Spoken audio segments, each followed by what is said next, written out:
Good morning everyone, welcome you all. Good morning, good morning, good morning. कैसे हैं दोस्तों? सभी लोगों का स्वागत है एक बार फिर से।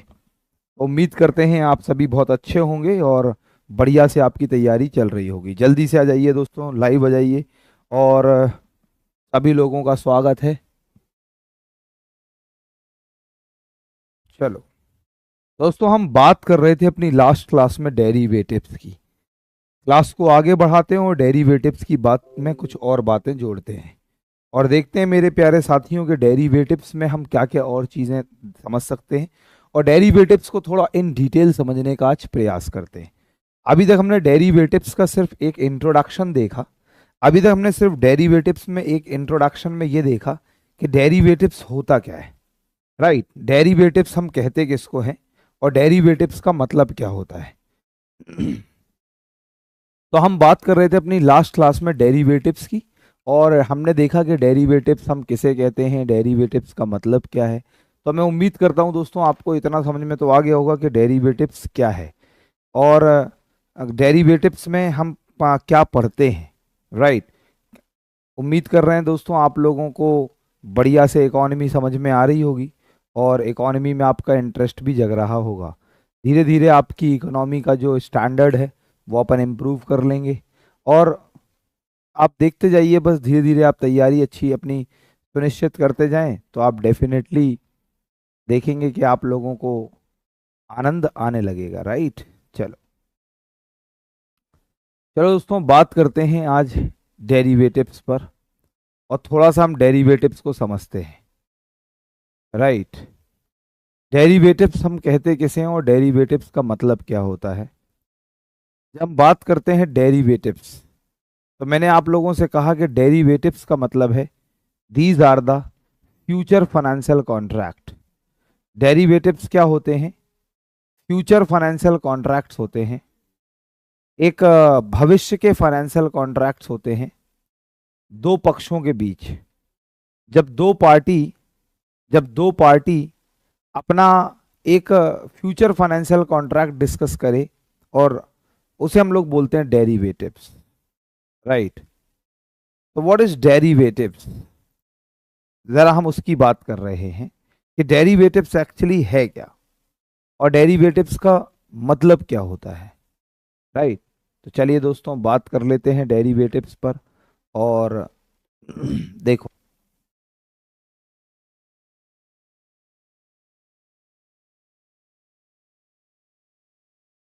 हम बात कर रहे थे डेरिवेटिव्स चार तरीके के हैं। एक है फॉरवर्ड, एक है फ्यूचर, एक है ऑप्शंस, एक है स्वैप। चार तरीके के डेरिवेटिव्स हमारे इंडिया में होते हैं: forward, future, options and swap. इन्हें हम बोलते हैं डेरिवेटिव। राइट, देखो क्या मतलब है। मैंने कल पहले डेरिवेटिव्स को अच्छी तरह एक बार और समझ लो। मैंने कहा डेरिवेटिव्स क्या है। डेरिवेटिव्स एक, हमने डेरिवेटिव्स में बात करी तो पहले कुछ मीनिंग लिख भी लो। डेरिवेटिव्स व्युत्पन्न, डेरिवेटिव्स व्युत्पन्न, थोड़ा सा लिख लीजिए। व्युत्पन्न कहते किसे हैं? डेरिवेटिव्स। यह एक भविष्य का वित्तीय अनुबंध है। अनुबंध के ब्रैकेट में आप लिख लेना कॉन्ट्रैक्ट।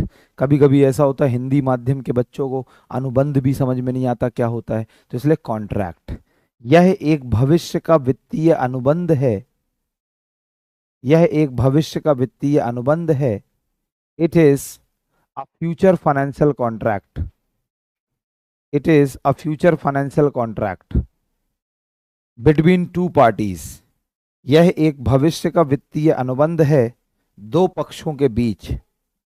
दो पक्षों के बीच, between two parties, whose value whose value derived from the underlying assets, whose value derived from the underlying assets। दो पक्षों के बीच एवं जिसका मूल्य एक या एक से अधिक एवं जिसका मूल्य एक एवं एक से अधिक मूलभूत परिसंपत्तियों, ब्रैकेट में लिख सकते हैं अंडरलाइंग एसेट्स, मूलभूत परिसंपत्तियों से तय होता है। अंडरलाइंग एसेट्स, जैसे मैंने कहा था मिल्क के प्राइस पनीर के प्राइस को अफेक्ट करेंगे। तो हमारा जो पनीर है ये एक तरीके का, ये हमें ये इसके लिए कॉन्ट्रैक्ट हो रहा है, पनीर को बाय एंड सेल करने का कॉन्ट्रैक्ट हो रहा है, और ये अंडरलाइंग एसेट्स है। इन्हें हम बोलते हैं अंडरलाइंग एसेट्स। अंडरलाइंग एसेट्स, मूलभूत परिसंपत्ति। ये भी आप नीचे बना लीजिए, जिससे कभी बाद में आप ड्रॉ करेंगे तो आप अच्छी तरह समझ जाएंगे। मूलभूत परिसंपत्ति, underlying assets, between two parties whose value derived from the underlying assets, right. इसके नीचे आप ये ड्रॉ कर लीजिए, मिल्क अंडरलाइंग एसेट्स है, पनीर को बाय एंड सेल करने का कॉन्ट्रैक्ट है बिटवीन टू पार्टीज। जल्दी से ये ड्रॉ कर लो मेरे साथ साथ, थोड़ा जल्दी हाथ चलाइए दोस्तों। आज अपन को बहुत सारी चीज़ों का डिस्कशन करना है और तमाम सारी चीज़ें आज अपन को पढ़नी है, राइट। चलो नेक्स्ट नीचे लिख लीजिए, मूलभूत परिसंपत्तियां निम्न प्रकार की होती हैं। मूलभूत परिसंपत्तियां निम्न प्रकार की होती हैं। तो जो अंडरलाइंग एसेट्स हैं मैंने बताया था, इसमें तमाम सारी चीज़ें शामिल हो सकती हैं, तो अलग से लिख लीजिए, मूलभूत परिसंपत्तियां निम्न प्रकार की होती हैं। Underlying assets R S follows. Underlying assets R S follows, निम्न प्रकार की होती हैं, आर एस फॉलोज डैश। नीचे लिखो, ए लिस्ट बनाओ, A B C D. A shares, B indices, index का प्लूरल फॉर्म है इंडेसेस, सूचकांक का प्लूरल फॉर्म है इंडेसेस। शेयर्स अंशपत्र, इंडेसेस सूचकांक, करेंसी, करेंसी को हिंदी में भी करेंसी, वैसे हिंदी में इसको चलन बोलते हैं, करेंसी। नेक्स्ट कमोडिटीज, हिंदी में भी लिख सकते हैं कमोडिटीज। कमोडिटीज को हिंदी में बोलते हैं जीन्स, जीन्स हैं। आप लिखो हिंदी में कमोडिटीज और ब्रैकेट में जीन्स, जीन्स हैं। कमोडिटीज को हिंदी में बोलते हैं जीन्स। नाउ नेक्स्ट लिखिए, अब डेरिवेटिव से क्या फायदा होता है कि आप भविष्य की अनसर्टेनिटी समझो, फोकस। डेरिवेटिव से क्या होता है, जो भविष्य की अनसर्टेनिटी है वो आप पहले से क्या कर सकते हो, रिड्यूस कर सकते हो। भविष्य में होने वाले कीमतों में जो उतार चढ़ाव है आप उसकी अनिश्चितता से बच सकते हो। कमेंट करें समझ में आया या नहीं। हो सकता है जब शादी का दौर आ जाए और सब शादियों की सीजन हो तो ऐसे समय पर पनीर के दाम महंगे हो जाएं, तो जो भविष्य में दाम बढ़ रहा है तो उसकी अनिश्चितता को आपने कम कर लिया, और इसलिए आज ही भविष्य में खरीदने के लिए आपने आज प्री डिटरमाइंड प्राइस पर, आज की कीमत पर एक भविष्य का कॉन्ट्रैक्ट कर लिया, राइट। तो लिख लीजिए, व्युत्पन्न भविष्य में होने वाले, व्युत्पन्न भविष्य में होने वाले कीमतों में उतार चढ़ाव अर्थात अनिश्चितता से बचाते हैं। व्युत्पन्न, व्युत्पन्न भविष्य में होने वाले कीमतों में उतार चढ़ाव अर्थात अनिश्चितता से बचाते हैं। डेरिवेटिव्स हेल्प्स इन रिड्यूसिंग और अनसर्टेनिटी इन फ्यूचर। भविष्य में होने वाले उतार चढ़ाव, भविष्य में होने वाले कीमतों में उतार चढ़ाव अर्थात अनिश्चितता से बचाते हैं। Derivatives helps in reducing uncertainty. चलो दैट्स इट, अब आगे चलते हैं दोस्तों। मैंने आपसे कहा डेरिवेटिव्स 4 तरीके के होते हैं, आप ये फ्लो चार्ट ड्रॉ करें। राइट। इसके नीचे आप ऑप्शन के नीचे लिख लेंगे, ऑप्शंस दो प्रकार के हैं, कॉल ऑप्शन, पुट ऑप्शन। क्या होता है एक एक करके आज पूरा सिखा देंगे आप लोगों को। स्वैप्स भी दो प्रकार के होते हैं, interest rate swap, currency swap. तो ये भी दो प्रकार के होते हैं। तो आप जल्दी से ये पूरा का पूरा फ्लो चार्ट ड्रॉ कर लीजिए और मैं थोड़ा सा साइड में हो जाता हूँ। ये लीजिए दोस्तों, तो आप जल्दी से ड्रॉ कर लीजिए। ऊपर लिखिए डेरिवेटिव्स, फॉरवर्ड, फॉरवर्ड के यहाँ ऐसे ब्रैकेट में लिख लेना वायदा बाजार, फ्यूचर इसके ब्रैकेट में लिख लेना आगामी बाजार, ऑप्शन इसके ब्रैकेट में हिंदी में लिख लेना विकल्प, स्वैप के हिंदी में विनिमय।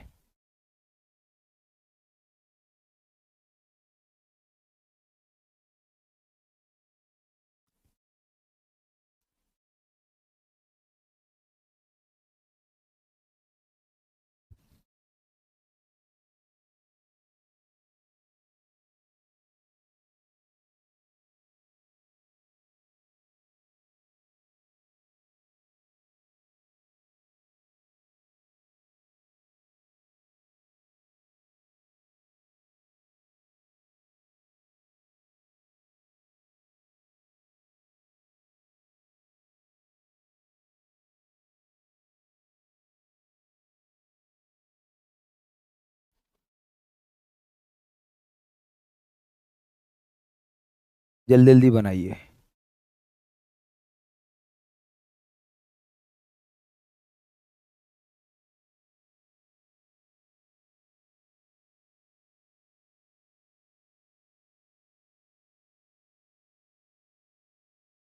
तो forward, future, options, swap. Options दो प्रकार के, call option, put option. Swap दो प्रकार के, interest rate swap, currency swap. और भी बहुत सारे स्वैप्स होते हैं, लेकिन आप लोगों को जब आप कॉम्पिटिटिव एग्जाम्स की तैयारी करते हैं तब आपको ज़्यादा इन डिटेल नहीं जाना। लेकिन आप जब चार्टर्ड अकाउंटेंसी की तैयारी करते हैं, कंपनी सेक्रेटरी की तैयारी करते हैं, आप बीकॉम कर रहे हैं, एमकॉम कर रहे हैं, तब अपन इनको बहुत डिटेल में पढ़ते हैं। यहाँ पर हम पढ़ रहे हैं जनरल स्टडीज, उसके पॉइंट ऑफ व्यू से। चलो अब दोस्तों जरा ध्यान से थोड़ी सी मेरी बात और सुनेंगे। देखो, डेरिवेटिव्स को हमने दो पार्ट्स में डिवाइड कर रखा है। डेरिवेटिव्स को हमने दो पार्ट्स में डिवाइड कर रखा है। समझना, मैं एक्सप्लेन नहीं करूंगा, क्यों? क्योंकि मैं ऑलरेडी कर चुका हूं। एक होता है हमारा दोस्तों over the counter OTC derivatives, और दूसरा होता है जिसे हम लोग कहते हैं एक्सचेंज ट्रेडेड डेरिवेटिव्स। दोस्तों जो डेरिवेटिव्स हैं वो दो तरीके के हैं। पहला जिसे हम कहेंगे ओवर द काउंटर डेरिवेटिव, और दूसरा हम लोग कहेंगे एक्सचेंज ट्रेडेड डेरिवेटिव। जरा समझेंगे। अब मुझसे आप ये मत पूछना कि सर ये ओवर द काउंटर क्या है, एक्सचेंज ट्रेडेड क्या है। जस्ट आपको याद दिलाने के लिए मैं एक एक लाइन में बताऊंगा। ओवर द काउंटर डेरिवेटिव्स मतलब ओवर द काउंटर डेरिवेटिव्स तो है ही। तो दोस्तों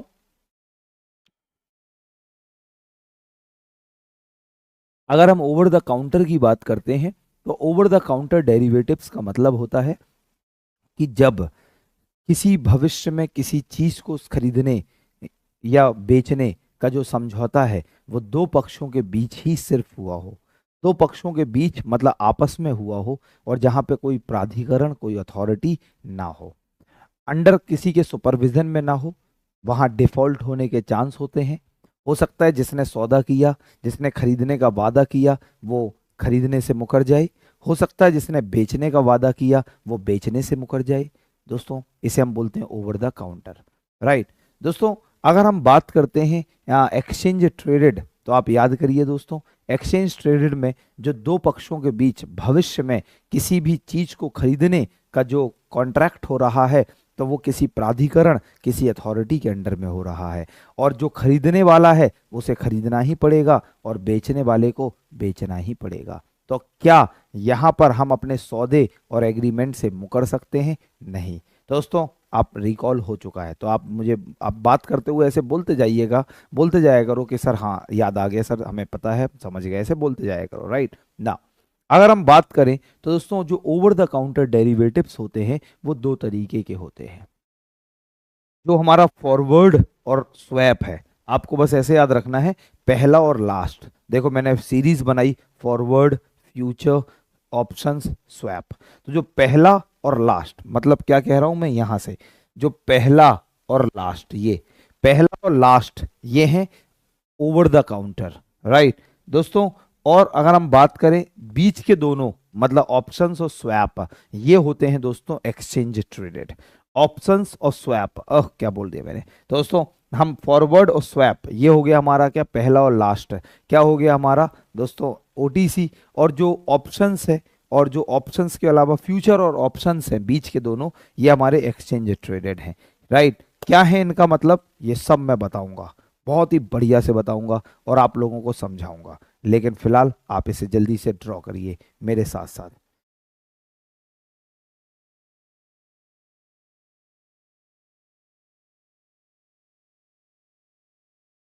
अविनाश मिश्रा हैं, कह रहे हैं मैंने एमएससी लखनऊ यूनिवर्सिटी से किया है, पर आपके विषय में मुझे बहुत ज़्यादा इंटरेस्ट होने लगा है। खुश रहिए अविनाश। तो लिखो डेरिवेटिव मार्केट, डेरिवेटिव बाजार, हिंदी में डेरिवेटिव बाजार या व्युत्पन्न बाजार।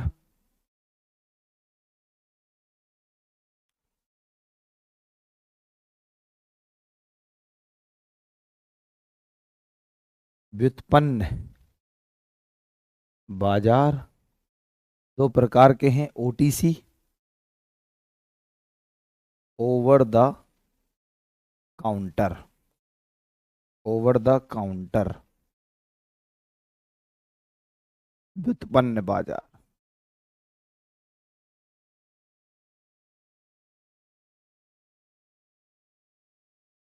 और यहाँ पर एक्सचेंज ट्रेडेड, चाहे आप ऐसे लिख लो, चाहे आप ऐसे लिख लेना, एक्सचेंज हिंदी देवनागरी में लिख लेना, एक्सचेंज ट्रेडेड।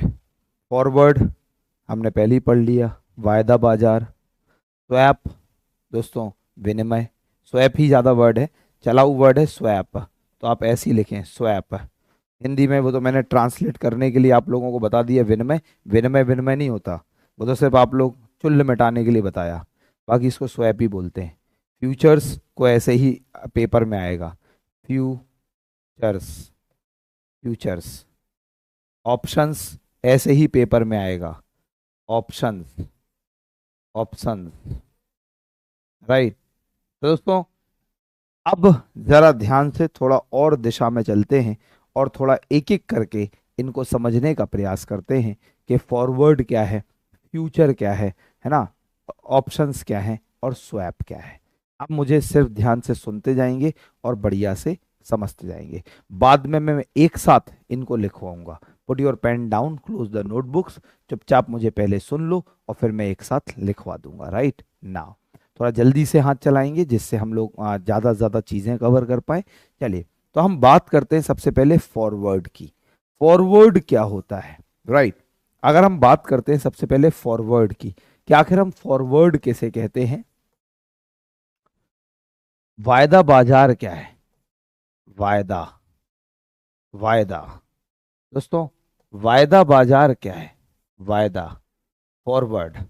अब मुझे एक बात बताओ, क्या होता है फॉरवर्ड, जरा ध्यान से समझना। पहले तो हम लोग कहेंगे कि फॉरवर्ड क्या है, एक फ्यूचर फाइनेंशियल कॉन्ट्रैक्ट है between two parties for buying and selling any particular commodity, है ना, on a specified date at a pre determined price. किसी एक निश्चित तारीख पर पहले पूर्व निश्चित कीमतों पर दो पक्षों के बीच भविष्य में किसी वस्तु को खरीदने का जो कॉन्ट्रैक्ट अनुबंध है वो हो गया फॉरवर्ड, क्योंकि ये तो डेरिवेटिव के अंदर ही आ रहा है। अब आखिर ये फॉरवर्ड है क्या, तो सबसे पहली बात हम लोगों ने ये देखी कि फॉरवर्ड ओवर द काउंटर होता है, राइट। ये ओवर द काउंटर ओटीसी होता है। इससे कुछ और मतलब निकालो, सुनते जाना, मुझे लिखना नहीं है, अभी मैं लिखवाऊंगा। जो फॉरवर्ड है वो ओटीसी होता है, ओवर द काउंटर होता है। इसका मतलब आप मुझे बताइए, क्या ये ऑथोराइज्ड होता है, क्या ये अधिकृत होता है। तो हम कहेंगे क्या कि ये क्या है, कैसा एक कॉन्ट्रैक्ट है, it is non authorised, it is non authorised. अपने कमेंट्स लगातार देते जाइए जिससे मुझे पता चले मेरी बात डायरेक्टली आपके दिमाग में एंटर हो रही है। क्या ये ऑथोराइज्ड होंगे, क्या ये अधिकृत होंगे, तो हम कहते हैं यह गैर अधिकृत होते हैं, नॉन ऑथोराइज्ड, गैर अधिकृत होते हैं, नॉन ऑथोराइज्ड। मतलब क्या, आप मुझे यह बताइए कि इसमें इसमें आप फिर मुझे जल्दी से बताइए, क्या ये नॉन ऑथोराइज्ड का मतलब हम ऐसे भी कह सकते हैं, क्या ये किसी अथॉरिटी के द्वारा, क्या किसी अथॉरिटी के द्वारा ये कॉन्ट्रैक्ट, जैसे समझ कि ये एक कोई भी, ये एक कोई भी कमोडिटी है, इसको खरीदने के लिए हमारे और आपके बीच में एक कॉन्ट्रैक्ट हुआ, हमारे और आपके बीच में एक कॉन्ट्रैक्ट हुआ। जैसे देखो, मैंने आपको समझाया था, सपोज करो मेरे पास एक पीस ऑफ लैंड है, इस एग्जांपल से आप बिल्कुल दिमाग में फिट बैठ जाएगा। मेरे पास एक पीस ऑफ लैंड है, मुझे इस लैंड को बेचना है। दोस्तों, एक बंदा है A, he want to sell it, और एक बंदा है B, he wants to buy it. देखना दोस्तों, एक लैंड है, राइट, एक बंदा है ए, इस ये ओनर है, इसे बेचना है, और एक बी है, इसे खरीदना है।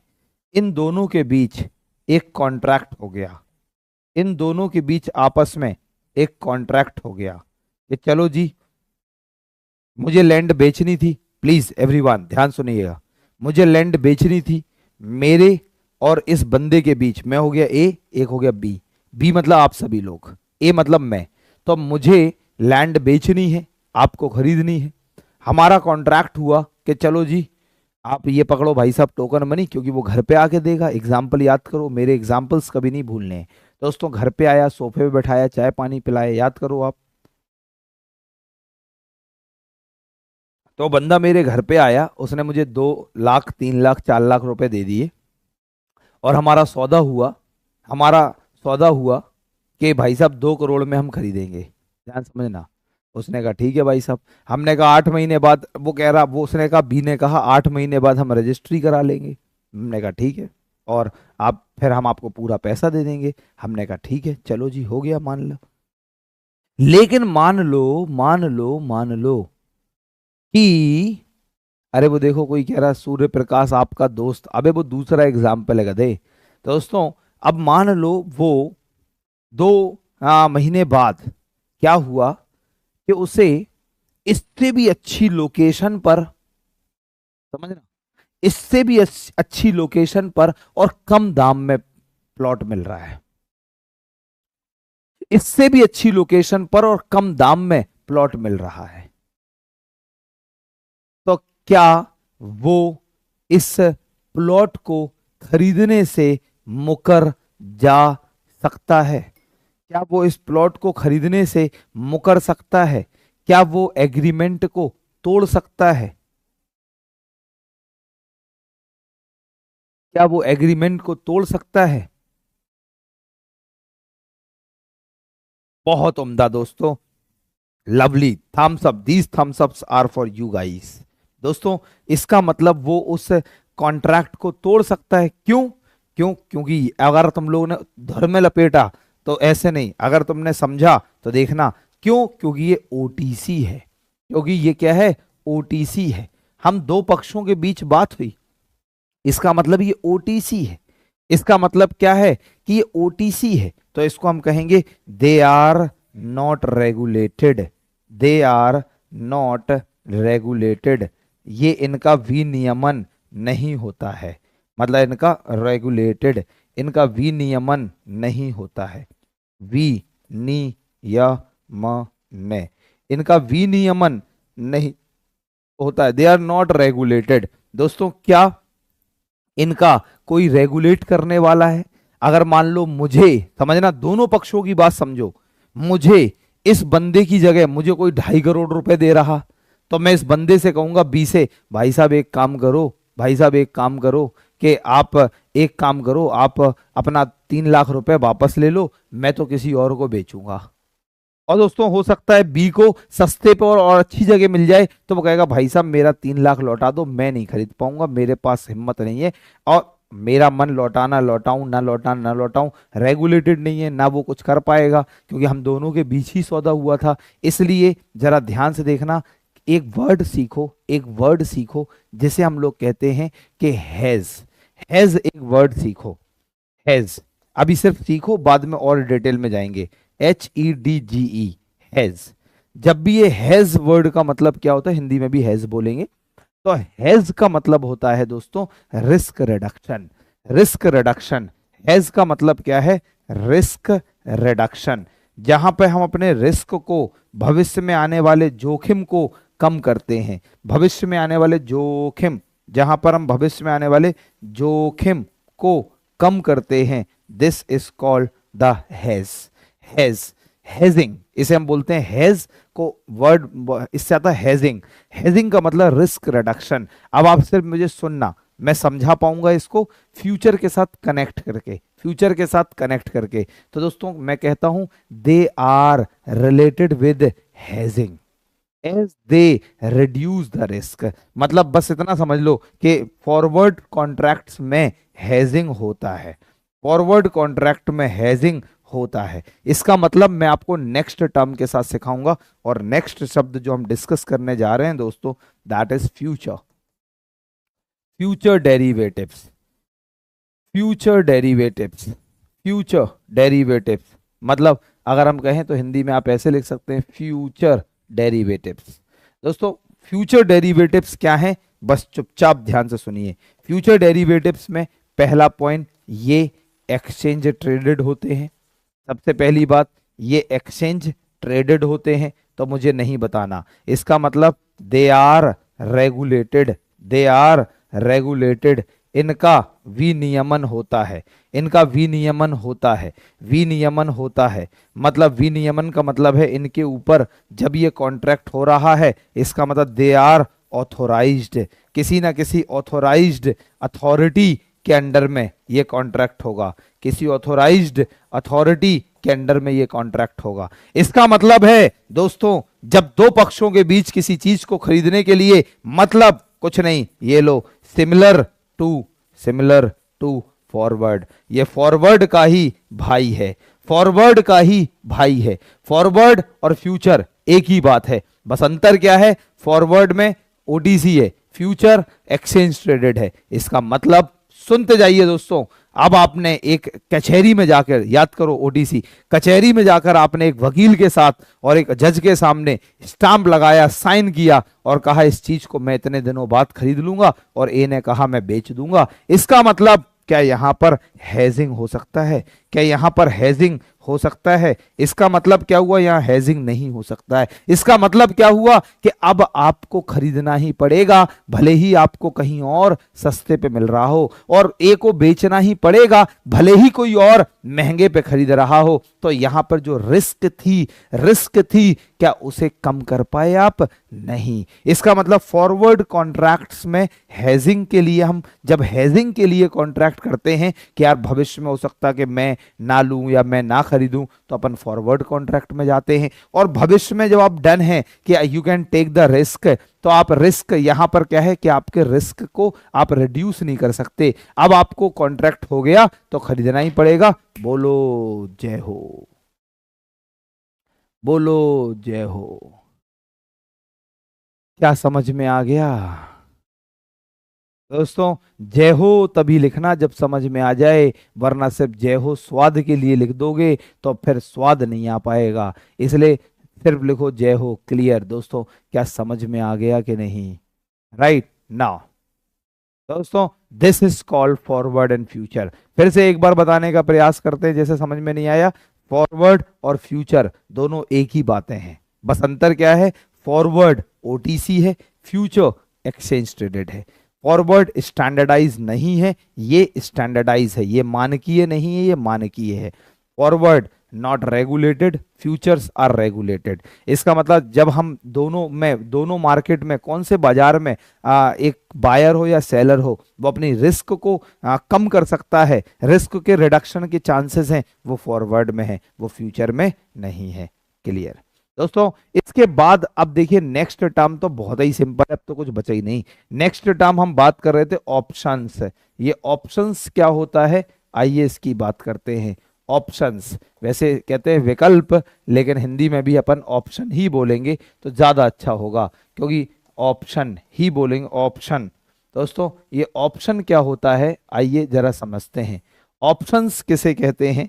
देखो, सबसे पहली बात, options it is related, it is related with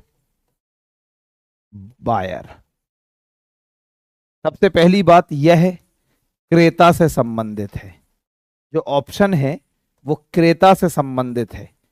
ये इससे इसमें इसमें सेलर वेलर का कोई काम नहीं है। कैसे बताएंगे? संबंधित है, यह क्रेता से संबंधित है। इसका मतलब क्या है, जरा ध्यान से समझो। ऑप्शंस, ऑप्शंस क्या होते हैं? Right, options give the investors और buyers the right but not the obligation. Options give the buyers the right to buy and sell the commodities but not the obligations. जो ऑप्शंस हैं वो क्रेताओं और विक्रेताओं को कमोडिटीज को खरीदने और बेचने का एक विकल्प देते हैं, लेकिन ऐसा नहीं, अधिकार देते हैं बट ऐसा नहीं नॉट द ऑब्लिगेशंस कि उन्हें करना ही पड़ेगा। राइट, क्योंकि मैंने आपको बताया, ध्यान से आप सुनते जाइए। ऑप्शंस की अगर हम बात करते हैं तो ऑप्शंस क्या हैं? तो दोस्तों यहां पर बस इतना याद रखो, ऑप्शंस में एक जो बायर है वो दो चीजें परफॉर्म कर सकता है, कैन सेल और can buy the commodities. Can sell और बाय द कमोडिटीज, और वो भी कैन सेल और buy the commodities at strike price. एक होता है स्ट्राइक प्राइस, स्ट्राइक प्राइस, और on future date, future date. ये स्ट्राइक प्राइस क्या है वो जरा ध्यान समझना दोस्तों। ये स्ट्राइक प्राइस क्या है वो जरा ध्यान से समझना। देखो, जैसे मैं डेरिवेटिव मार्केट में ट्रेड करता हूं, राइट, मैं डेरिवेटिव मार्केट में ट्रेड करता हूं, समझना दोस्तों। उससे पहले मैं कुछ और बताना चाहता हूं। जो ऑप्शंस हैं वो दो तरीके के हैं, पीछे हमने देखा। ऑप्शंस दो तरीके के हैं, एक कॉल ऑप्शन, एक पुट ऑप्शन। ऑप्शन दो तरीके का होता है, एक कॉल ऑप्शन, एक पुट ऑप्शन। तो ऑप्शंस दो तरीके के होते हैं, कॉल ऑप्शन और एक पुट ऑप्शन। हिंदी में भी कॉल ऑप्शन, पुट ऑप्शन कहते हैं। अब दोस्तों जरा इनको समझने का प्रयास करना, कॉल ऑप्शन, पुट ऑप्शन, ये क्या चीजें हैं, ये क्या बातें कर रहे हैं हम। तो अगर हम लोग बहुत ही सरल भाषा में मैं आप लोगों को बताने का एक प्रयास करूं जिससे आप सभी लोगों को समझ में आ जाए, तो आप ऐसे समझो दोस्तों। देखो क्या है कि मैं एक इन्वेस्टर हूं, शेयर बाजार में निवेशक हूं। मैं अपने लाइक इस तरीके, देखो मैंने कहा स्ट्राइक प्राइस, तो बाबूलाल पटेल हैं, कह रहे हैं स्ट्राइक प्राइस, हड़ताल मांग।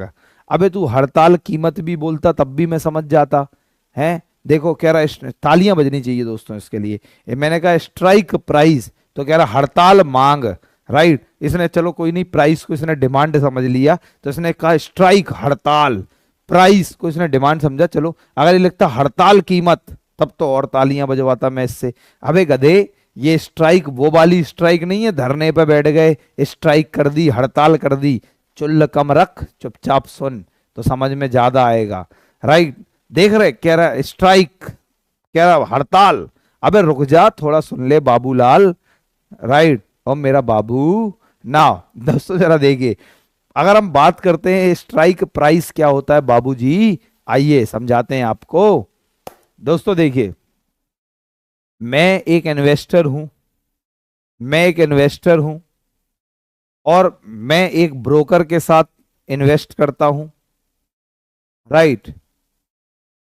अब क्या हुआ, मैंने अपने ब्रोकर से कहा, मैंने अपने ब्रोकर से कहा कि देखो ध्यान से सुनना, मैंने अपने ब्रोकर से कहा कि रिलायंस का मेरे पास शेयर्स हैं, समझना, मेरे पास रिलायंस के शेयर्स हैं। अब तुम लोग कमेंट में लगे रहोगे तो मुझे नहीं सुन पाओगे, फिर तुम कहोगे सर इसे दोबारा बता दो, और दोबारा हम कभी बताते नहीं, क्योंकि एक बार में ही ऐसा बता देते हैं कि तुम्हारे दिमाग में इंस्टॉल हो जाता है, राइट। तो दोस्तों जरा ध्यान समझिए, बाबूलाल जी तुम थोड़ा ध्यान सुनना।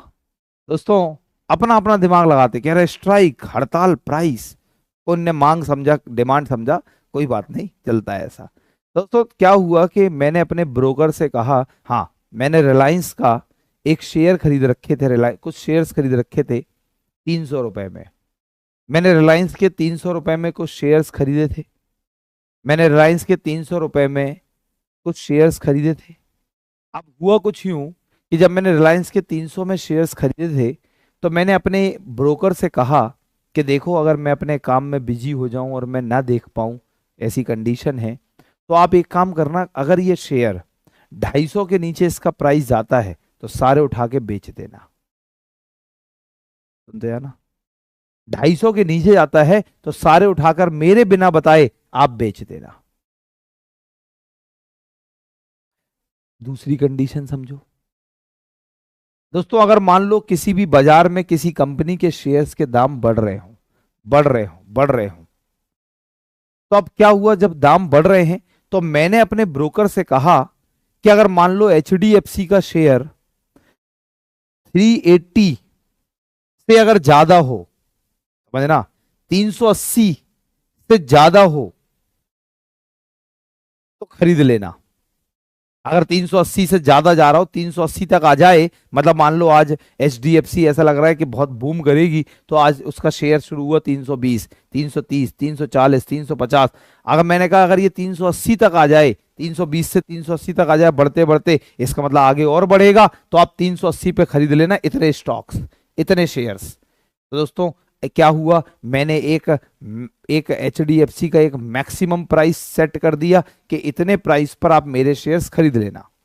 और दोस्तों एक मैंने नीचे प्राइस जो रिलायंस के शेयर्स डले हैं उनका एक प्राइस तय कर दिया कि इतना प्राइस अगर गिर जाए और इतना गिर रहा हो तो बेच देना, ज्यादा लॉस ना हो। तो दोस्तों ये जो मैंने कहा था क्या 250 रुपए, जो 300 से 250 रुपए मेरा शेयर आ जाएगा रिलायंस का, दिस 250 और वहां 380, that is called strike price. दोस्तों ऑप्शन, विकल्प का मतलब होता है कि एक इन्वेस्टर, एक निवेशक के पास, एक बायर के पास दो ऑप्शन हैं। क्या ऑप्शन है उसके पास कि वो बाय और सेल कर सकता है अपने शेयर्स को एक स्ट्राइक प्राइस पर। बोलो जय हो दोस्तों, समझ गए आप। So this is called options. अब मैंने कहा ऑप्शंस दो तरीके के होते हैं, एक कॉल ऑप्शन, एक पुट ऑप्शन। कॉल ऑप्शन और पुट ऑप्शन क्या होते हैं, दिमाग में ऐसा ठूसेंगे एक सेकंड में कि क्या होता है, अभी आप समझ जाओगे। कॉल ऑप्शन दोस्तों, आप क्या करते हो, मान लो आपको भूख लगी, आपको खाना खाना है, आपने कॉल किया एक रेस्टोरेंट में, आपने कहा भाई साहब एक काम करो, शाही पनीर, दाल मखनी और 4 चपाती बटर लगा के भेज दो। आपने कॉल किया किस लिए, खाने को खरीदने के लिए। तो कॉल ऑप्शन बस दिमाग में रखना है, टू बाय। आपने अभी अपने ब्रोकर से कहा था ना कि अगर मान लो HDFC का शेयर 300 से बढ़ते बढ़ते 380 पे चला जाए तो आप उसे खरीद लेना, 380 पे खरीद लेना एक स्ट्राइक प्राइस पर जब बायर के पास कॉल ऑप्शन, इसका मतलब है कॉल ऑप्शन टू बाय, खरीदना। आपने अपने ब्रोकर से कहा था ना भाई साहब, अब क्या हुआ देखो, आपने कॉल किया, हाँ भाई साहब इतना खाना भेज दो, आपने खरीदा, दिस इज कॉल। उसने फोन क्या किया, कहा ओके, फोन को उसने पुट किया, रखा, इसका मतलब टू सेल, उसने फोन रखा, उसका खाना इतना बिक गया, this is called to sell. इसका मतलब क्या हुआ, आपने अपने ब्रोकर से भी कहा था ना कि अगर रिलायंस का शेयर 300 से गिरते गिरते 250, स्ट्राइक प्राइस 250 से नीचे जाए, 250 तक आ जाए तो उसे बेच देना, this is called put option. Put कर दो टू सेल, कॉल कर लो टू बाय। बोलो जय हो दोस्तों, कॉन्सेप्ट सीख गए। इसे हम लोग कहते हैं ऑप्शंस। तो ऑप्शन का मतलब it is the right but not the obligations with the buyer to buy and sell any particular commodity at the strike price। इसे हम बोलते हैं ऑप्शन। बेटा ये शेयर बाजार के बहुत तगड़े तगड़े शब्द हैं जो मैं आपको सिखा रहा हूं, बस की नहीं है किसी के कंट्रोल में कि आप समझ जाए इन्हें, लेकिन मैं बहुत कोशिश करके आप लोगों को बढ़िया तरीके से सरल भाषा में समझाने का एक प्रयत्न कर रहा हूं। इसे हम लोग बोलते हैं call option, put option, right. Now दोस्तों आगे चलते हैं। मैंने कहा था forward, future, options and the last one is swap. दोस्तों स्वैप क्या होता है, अगर हम कहें स्वैप, ऐसे लिखेंगे स्वैप। स्वैप क्या है आओ समझाते हैं आपको। स्वैप किसे कहते हैं, स्वैप का मतलब क्या होता है जरा देखिए। स्वैप किसे कहते हैं, तो स्वैप का मतलब क्या है, बस इतना समझ लो। स्वैप क्या है, दो पक्षों के बीच या दो पार्टियों के बीच भविष्य को लेकर एक अनुबंध है। वो तो डेरिवेटिव का मतलब ही यही है कि एक future contract between two parties, ये तो डेरिवेटिव का मतलब। स्वैप डेरिवेटिव का मतलब क्या होता है, जहां पर एक एग्रीमेंट हो कि हम कैश फ्लो करेंगे, नगदी को प्रवाह करेंगे, नगदी को प्रवाह करेंगे, नगदी का विनिमय करेंगे। विनिमय का मतलब होता है एक्सचेंज, हिंदी में विनिमय, इंग्लिश में एक्सचेंज, कि हम कैश फ्लो को एक्सचेंज करेंगे इन द फ्यूचर। हम बोलते हैं स्वैप एग्रीमेंट। स्वैप एग्रीमेंट क्या होता है, बहुत बढ़िया से समझना, ऐसे समझा देंगे तो दोस्तों आनंद ही आनंद आ जाए। देखो, स्वैप एग्रीमेंट सबसे पहले तो आप याद करो ये क्या है, ओवर द काउंटर है, ओटीसी है। इसका मतलब क्या यहां पर कोई प्राधिकरण होगा, नहीं होगा। क्या ये स्टैंडर्डाइज होंगे, नहीं होंगे। स्वैप का मतलब क्या है वो समझो, स्वैप का मतलब क्या है वो समझो, स्वैप किसे कहते हैं वो समझो। जैसे आप देखते, मैंने कहा स्वैप दो तरीके के होते हैं, एक करेंसी स्वैप होता है और एक इंटरेस्ट रेट स्वैप होता है। एक करेंसी स्वैप और दूसरा इंटरेस्ट रेट स्वैप। मैंने आपको समझाया, एक बताया हुआ पीछे, एक करेंसी स्वैप है, एक इंटरेस्ट रेट स्वैप है। करेंसी मतलब करेंसी स्वैप हिंदी में ब्याज दर स्वैप है ना, तो करेंसी स्वैप होता है, एक इंटरेस्ट रेट स्वैप होता है। आओ करेंसी स्वैप समझाते हैं। जैसे आप कभी रिसेंटली कोई भी आर्टिकल पढ़ो या आप कहीं भी पढ़ो कि इंडिया और चाइना के, या इंडिया चाइना तो छोड़ो यार, इंडिया और श्रीलंका के बीच एक 5,000 मिलियन डॉलर का एक करेंसी स्वैप एग्रीमेंट हुआ है। मान लो, एक मैं रफ एग्जांपल दे रहा हूं आपको कि इंडिया और श्रीलंका के बीच 5,000 करोड़, ऐसे मान लो आप, रुपए का, डॉलर का एक करेंसी स्वैप एग्रीमेंट हुआ है। इसका मतलब ये हुआ कि इसको हम बोलेंगे करेंसी स्वैप। इसका मतलब ये हुआ कि इंडिया ने और श्रीलंका ने आपस में एक दूसरे ने एक एग्रीमेंट किया कि आने वाले समय में कभी भी अगर मान लो मुझे,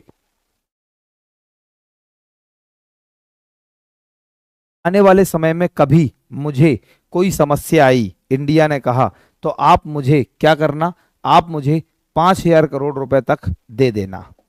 इसी तरीके से इंडिया में कभी समस्या आएगी तो श्रीलंका दे देगा, श्रीलंका में आएगी तो इंडिया दे देगा। तो मैंने कहा स्वैप क्या है, नगदी प्रवाह, cash flow between two parties in future के से संबंधित एक एग्रीमेंट। तो इसे हम लोग बोलते हैं क्या, इसे बोलते हैं करेंसी स्वैप। समझ में आ गया। जैसे दोस्तों, जैसे देश आपस में करेंसी स्वैप करते हैं कि एक करेंसी स्वैप एग्रीमेंट करते हैं कि कभी भी भविष्य में मुझे या आपको दिक्कत आएगी, चलो हम एग्रीमेंट कर लेते हैं पहले से ही कि हम दोनों से जो पैसों का लेन देन करेंगे वो इतने रुपए करेंगे, इतने डॉलर करेंगे, दैट इज करेंसी स्वैप। और वही जो दोनों एक दूसरे को पैसा देंगे वो इस पर्टिकुलर इंटरेस्ट रेट पे देंगे, this is interest rate swap. समझ में आ गया। इंटरेस्ट रेट स्वैप मतलब हो सकता है कि आज एग्रीमेंट हुआ और 2 साल बाद खरीदना हो, कैपिटल मार्केट के इंस्ट्रूमेंट है ना, लॉन्ग टर्म। आज एग्रीमेंट हुआ, मान लो 2 साल बाद श्रीलंका की हालत गंभीर और श्रीलंका को अब पैसे चाहिए, तो अब इंडिया कहेगा भाई साहब हमारे यहाँ तो रेट चल रहा है 10%, खरीदना है कि नहीं बताओ। तो भाई साहब श्रीलंका कहेगी यार ये तो ज्यादा हो गया। तो दोस्तों अब क्या है, हमने आज के इंटरेस्ट रेट पे डिसाइड कर लिया 6%। तो उस समय कुछ भी हो चलता रहेगा, लेकिन अब 6% पर इंडिया क्या करेगी, श्रीलंका को लोन दे देगी। 6% के इंटरेस्ट रेट पर नगदी प्रवाह इंडिया से कहां जाएगा, श्रीलंका, एक इंटरेस्ट रेट पर। This is called interest rate swap. कितना अमाउंट दे सकते हैं एक दूसरे को, currency swap. This is called the swap agreement between two parties, right. बाकी ये बहुत डिटेल में इसमें और मिशनरीज और इसके मैकेनिज्म में बहुत सारी चीजें होती हैं कि एक देश में एक बैंक महंगे रेट पर इंटरेस्ट दे रही है और दूसरे देश में दूसरी बैंक सस्ते रेट पर इंटरेस्ट दे रही है। तो क्या होता है कि जहां पे सस्ते रेट पर है वहां से हम लोन ले लेते हैं और उस देश में पहुंचा देते हैं। ऐसे बहुत सारी चीजें इसके अंदर है, लेकिन अपन बहुत सरल भाषा में समझने का प्रयास कर रहे हैं, जिससे बहुत सारे बच्चे non commerce non economics background के हैं, उनकी धज्जियां ना उड़ जाएं और उन्हें भी समझ में आ जाए। और चूंकि हमारे पेपर का नाम है जनरल स्टडीज, जरा समझना, पेपर का नाम है सामान्य अध्ययन, तो क्यों हमें गहराई में अध्ययन करना है। सामान्य अध्ययन में उतना ही अध्ययन किया जाए जो पेपर के लिए इंपॉर्टेंट हो, पेपर में टिक लगा दें, दैट्स इट। तो दोस्तों इसे हम बोलते हैं चार तरीके के future financial contracts. Number one दोस्तों forward, number two future, then options, then swap. अगर हम फिर से सबको एक बार में रिवाइज कर दें तो जो फॉरवर्ड है वो ओटीसी है। इसका मतलब यहाँ पे जो दो पार्टियां आपस में लेन देन कर रही हैं तो वो अपने एग्रीमेंट से कभी भी मुकर सकती हैं। यहाँ पर हेज कर सकते हैं हम, मतलब अपने रिस्क को रिड्यूस कर सकते हैं। दोनों पार्टियों में अगर सौदा अच्छा कहीं और हो जाता है तो वहां पर वो इट इज नॉन रेगुलेटेड और नॉन स्टैंडर्डाइज, गैर मानकीय और गैर गलत है, और आप समझ गए अच्छे से। लेकिन वहीं फ्यूचर की बात करें तो future are similar to forward, forward की तरह ही फ्यूचर होते हैं लेकिन they are regulated, they are standardise. क्यों? क्योंकि ये एक्सचेंज ट्रेडेड होते हैं, यहाँ पर रिस्क रिडक्शन नहीं कर सकते हैं, राइट। इसी तरीके से अगर हम बात करते हैं ऑप्शंस की, तो options are the right options, like ये क्या है, एक बायर के साथ संबंधित है और ये बायर को एक अधिकार देता है कि आप भविष्य में किसी भी परिसंपत्ति को खरीद और बेच सकते हैं। तो ये दो है, call option to buy, put option to sell.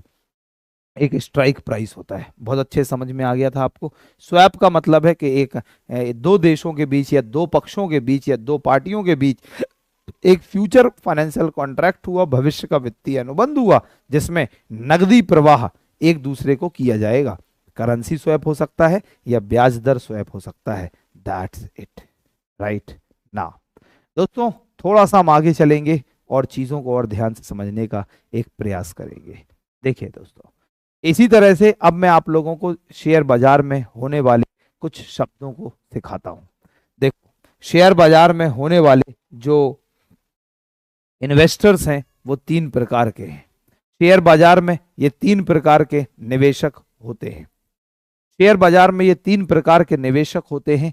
एक होता है हेजर, एक होता है स्पेक्यूलेटर या इसी को बोलते हैं ट्रेडर, सट्टेबाज, और एक होता है आर्बिट्रेजियर, हिंदी में इसको बोलते हैं आर्बिट्रेजियर या मध्यस्थता। ये तो मैंने सिर्फ अब वो ट्रांसलेट कर दिया, वरना हिंदी में भी आप आर्बिट्रेजियर ही याद रखिए, ऐसे ही लिखा आएगा हिंदी में, देवनागरी में ही आप समझिए इनको, आर्बिट्रेजियर ऐसे ही लिखा होगा, आर्बिट्रेजियर, राइट ना। दोस्तों अब ये तीन तरीके के शेयर बाजार में निवेशक होते हैं, एक हेजर, एक स्पेकुलेटर, एक आर्बिट्रेजियर, राइट। सविता पाल कह रही हैं सर ये टॉपिक लास्ट ईयर मैंने खुद से पढ़ा था एंड फॉरवर्ड एंड फ्यूचर में हमेशा कंफ्यूजन होता था, आज क्लियर हो गया। खुश रहिए सविता ना। दोस्तों शेयर बाजार के जो निवेशक हैं वो तीन प्रकार के हैं, एक हेजर है, एक स्पेकुलेटर है और एक आर्बिट्रेजियर है। अब ये हेजर, स्पेकुलेटर एंड आर्बिट्रेजियर क्या होते हैं, आइए इन डिटेल समझने का एक प्रयास करते हैं। हेजर, स्पेकुलेटर एंड आर्बिट्रेजियर, मुझे बस एक सेकंड दे दो, एक सेकंड, थोड़ा सा मैं एक सेकंड, एक मिनट दे दो बस मुझे, एक मिनट में मैं वापस आया आप लोगों को ज्ञान देने।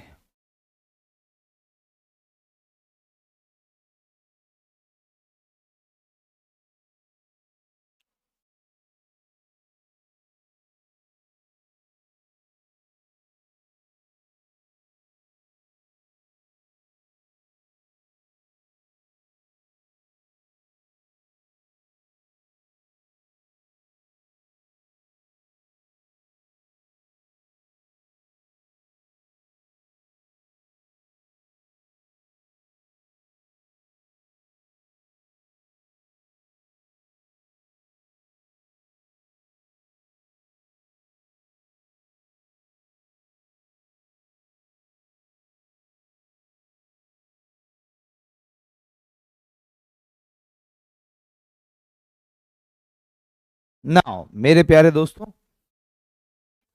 मैंने कहा शेयर बाजार में ये तीन प्रकार के निवेशक होते हैं, एक हेजर, एक आर्बिट्रेज, एक स्पेकुलेटर और एक आर्बिट्रेजियर। क्या होता है दोस्तों हेजर, क्या होता है स्पेकुलेटर और क्या होता है आर्बिट्रेजियर, आओ समझते हैं, राइट नाउ। दोस्तों हाँ प्रतिभा पता है, लेकिन अब क्लास के बीच में खड़े होकर ही पीने का ऑप्शन होता है, बार बार बैठेंगे पिएंगे, लेकिन कोशिश करेंगे। Yes thank you so much. Now सुनिए दोस्तों, एक अलग अंदाज में अलग तरीके से आपको ज्ञान देते हैं कि शेयर बाजार में जो निवेशक हैं उन्हें मैंने 3 कैटेगरीज में रखा। एक हेजर, एक स्पेक्युलेटर सट्टेबाज, और एक आर्बिट्रेजियर। क्या होता है, जरा ध्यान ध्यान समझना। राइट ना मेरे प्यारे साथियों, चलो इन तीनों शब्दों को समझाते हैं अपने स्टाइल से। क्या आपने कभी पतंग उड़ाई है? पतंग उड़ाई है? कमेंट करेंगे। अगर पतंग उड़ाई है तो ठीक है, नहीं उड़ाई है तो उड़ते तो देखी होगी। दोस्तों, 3 तरीके के पतंगबाज होते हैं। 3 तरीके के पतंगबाज होते हैं। 3 तरीके के पतंगबाज होते हैं। पहला, इनको रख दो साइड में, इनको रख दो अभी साइड में। अभी आपको 3 तरीके के पतंगबाज के बारे में बताते हैं। एक पतंगबाज होता है, एक पतंगबाज होता है जो क्या करता है, जैसे मान लो, समझना मैं ऐसे आपको समझा रहा हूं। मान लो यहां पर सबकी पतंगें उड़ रही हैं इस जगह, तो एक पतंगबाज होता है वो क्या करता है, जहां सबकी पतंगें उड़ रही हैं, मान लेते हैं जहां यहां सबकी पतंगें उड़ रही, वो यहां पतंग ना उड़ाकर वो बिल्कुल अलग जाता है, बिल्कुल अलग, और एक साइड में अपनी पतंग यहां उड़ाता है, बिल्कुल अलग। दोस्तों, बिल्कुल अलग पतंग उड़ाता है, बिल्कुल अलग। ऐसे पतंगबाज को हम कहते हैं हेजर। हेजर रिस्क रिडक्शन, जो अपने रिस्क को रिड्यूस करके चलता है कि भैया ना तो काटेंगे ना तो कटवाएंगे क्या पतंग।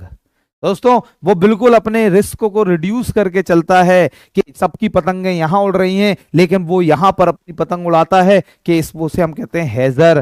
तो ना तो दोस्तों वो एक ऐसा इन्वेस्टर है जो रिस्क को रिड्यूस करके चलता है, तो उसे हम लोग कहेंगे हेजर। तो दोस्तों, जब हम फॉरवर्ड कॉन्ट्रैक्ट करते हैं तो हेजर्स जो होते हैं वो हमेशा फॉरवर्ड कॉन्ट्रैक्ट पे जाते हैं। दोस्तों, एक होता है स्पेकुलेटर, छोड़ो इसे। एक दूसरा पतंगबाज कैसा होता है दोस्तों, कि मान लो यहां सबकी पतंगें उड़ रही हैं तो वो आएगा यहीं बीच में खड़ा होगा और सबके साथ पतंग उड़ाएगा, या तो काटेगा या कटवाएगा। दोस्तों, सबके साथ पतंग उड़ाएगा, या तो काटेगा या कटवाएगा। इसका मतलब है कि वो रिस्क को रिड्यूस करके नहीं चलता है, वो एक रिस्क टेकिंग कैपेसिटी है उसके अंदर, या तो वो काटेगा या पतंग को कटवा देगा अपनी। दोस्तों, दिस इज कॉल्ड स्पेक्यूलेटर। ऐसा निवेशक जो रिस्क को रिड्यूस नहीं करता है, जो कहता है I want to take risk, right, मैं खरीदूंगा इसे चाहे महंगे दाम पे मिले या सस्ते दाम पर मिले। मतलब जो इन्वेस्टर फ्यूचर कॉन्ट्रैक्ट में जाते हैं उन्हें हम स्पेक्यूलेटर कहते हैं। फ्यूचर कॉन्ट्रैक्ट्स हम खरीदेंगे, दोस्तों दिस इज कॉल्ड स्पेक्यूलेटर। एक तीसरा निवेशक, तीसरा पतंगबाज दोस्तों बिल्कुल ही अलग, ध्यान से सुनिएगा। तीसरा पतंगबाज, पहला क्या, यहां सबकी पतंगें उड़ रही हैं वो अपनी यहां उड़ा रहा। दूसरा क्या, जहां सबकी उड़ रही है वो वहीं उड़ा रहा। तीसरा पतंगबाज दोस्तों कौन होता है? तीसरा पतंगबाज क्या करता है दोस्तों, एक साइड जहां सबकी पतंगें उड़ती हैं वो ना यहां उड़ाता है, और जहां पे वो अलग उड़ा रहा था ना यहां उड़ाता है। सोच रहे होगे फिर क्या करेगा, ना तो सबके साथ उड़ाता है ना अलग उड़ाता है, फिर क्या करता? फिर मेरे प्यारे साथियों, वो एक गली के नुक्कड़ पर बिल्डिंग के पीछे छुपा रहता है, एक गली के कोने पे खड़ा रहता है कि इनमें से किसी की पतंग कटेगी और वो भाग के जाएगा, लूटेगा और फिर बेच देगा। बोलो जय हो। ऐसे निवेशक को हम कहते हैं क्या, आर्बिट्रेजियर। ऐसे निवेशक को हम कहते हैं आर्बिट्रेजियर। क्या करता है दोस्तों, इसने देखा कि भाई साहब एक बाजार में कोई चीज सस्ते दाम पर मिल रही है, भाग के गया वहां से सस्ते दाम पर उठाई, और दूसरे बाजार में वही चीज महंगे दाम पर मिल रही है, भाग के गया दूसरे बाजार में महंगे दाम पर बेच दी। दिस इज कॉल्ड, भाग के गया जहां सस्ते में मिला उसे खरीद लिया और फिर भाग के गया जहां महंगे मिला उसे बेच दिया। दिस इज कॉल्ड द तीसरे तरीके का पतंगबाज, जिसे हम लोग कहते हैं दोस्तों आर्बिट्रेजियर। इसीलिए मैंने आप लोगों को कहा था कि अपना स्टाइल कुछ अलग है, किसी और को आता नहीं और अपना जाता नहीं। राइट, तुम लोग समझ गए होगे कि ये सच में हवाबाज नहीं है, तो सच में आपके कॉन्सेप्ट इकोनॉमी के ऐसे मैं समझा रहा हूं और आप लोगों को आनंद ही आनंद आ रहा है। और जो लोग बहुत ही बढ़िया तरीके से सुन रहे हैं, सीख रहे हैं, उनके दिमाग में इस समय अलग ही तरीके का रोमांस जाग रहा होगा। रोमांस का मतलब सिर्फ एक ही चीज नहीं समझा करो दोस्तों, अलग ही तरीके का रोमांस, मतलब आपका मन इतना उत्तेजित हो रहा होगा, आपको लग रहा होगा वाह क्या बात है। दोस्तों तीन तरीके के निवेशक होते हैं। एक होता है हेजर, जो अपने रिस्क को रिड्यूस करके चलता है, जो कभी ऐसे सौदे में नहीं जाता है जहां पे वो बाइंड हो, बंधा हो। एक स्पेकुलेटर, वो रिस्क टेकिंग कैपेसिटी है, वो बंद के इन्वेस्ट कर सकता है दोस्तों, उसे हम कहते हैं स्पेकुलेटर। या तो वो मतलब खरीद लिया। तो दोस्तों जो इंट्रा डे ट्रेडर होते हैं, समझना, जो इंट्रा डे ट्रेडर होते हैं, इंट्रा डे ट्रेडर वो स्पेक्यूलेटर्स होते हैं। जैसे मैं इंट्रा डे करता हूं, राइट, तो इंट्रा डे करता हूं, वैसे मैंने तो एक दो टीम बैठा रखी है, उसके थ्रू मैं करवाता हूं और फिर शाम को उनके हिसाब किताब लेता हूं, क्लास खत्म होने पर लग जाऊंगा अभी वहां। तो दोस्तों मैं स्पेक्यूलेटर में आता हूं। इंट्रा डे, इसका मतलब मैंने आज रिलायंस के शेयर्स खरीद लिए 500 यूनिट्स, राइट, खरीद लिए सर्टेन प्राइस पर, मैंने देखा आज ही मुझे बेचने होंगे। इंट्राडे का मतलब होता है आज ही खरीदो आज ही बेचो, चाहे आप खरीद लो, चाहे आपको सस्ते में बेचना पड़े, महंगे बेचना आज ही होगा। इंट्राडे ट्रेडर दोस्तों, उसे हम बोलते हैं क्या, स्पेक्यूलेटर, राइट। और दोस्तों अगर हम मान लो ये हेजर क्या कौन होते हैं, समझना क्या होता है हेजर का मतलब, तो आप समझ गए कि जो रिस्क रिड्यूस करके चलते हैं। और आर्बिट्रेजियर तो ये तो अलग ही टाइप का बंदा है भाई साहब। ये क्या करता है, एक मंडी से सस्ते दाम पर उठाता है, दूसरे मंडी में महंगे दाम पर बेच देता है। तो जल्दी से लिखिए फिर हम आगे चलेंगे, राइट ना। दोस्तों आपने ये लिख लिया था, फ्लो चार्ट बना लिया था, उसके बाद आप हेडिंग डालिए फॉरवर्ड, हेडिंग डालिए forward, forward. It is a financial contract. It is a financial contract between two parties. It is a financial contract between two parties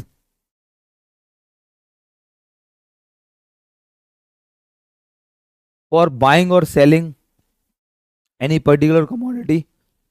For buying and selling any particular commodity on a specified date. On a specified date. On a specified date at predetermined prices. At predetermined prices. यह एक निश्चित कीमत और तिथि पर, यह एक निश्चित कीमत और तिथि पर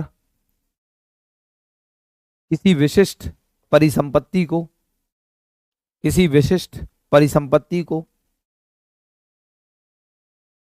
यह एक निश्चित कीमत और तिथि पर किसी विशिष्ट परिसंपत्ति को, financial contract between two parties for buying and selling any particular commodity, for buying and selling any particular commodity on a specified date at predetermined prices. On a specified date at predetermined prices. किसी विशिष्ट परिसंपत्ति को खरीदने या बेचने के लिए, खरीदने या बेचने के लिए दो पक्षों के बीच, दो पक्षों के बीच एक वित्तीय अनुबंध है।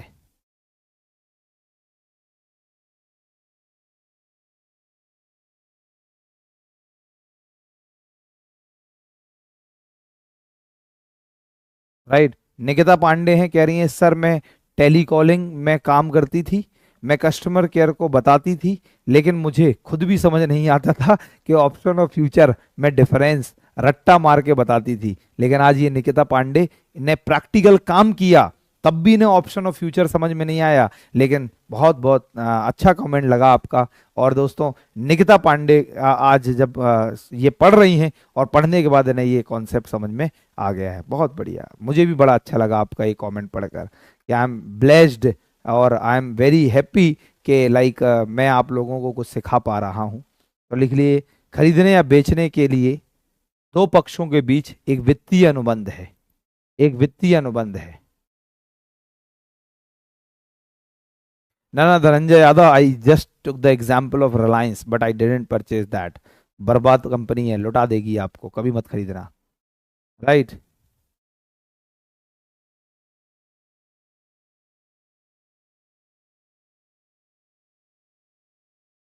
राइट, नेक्स्ट लिख लीजिए, it is over the counter, it is over the counter,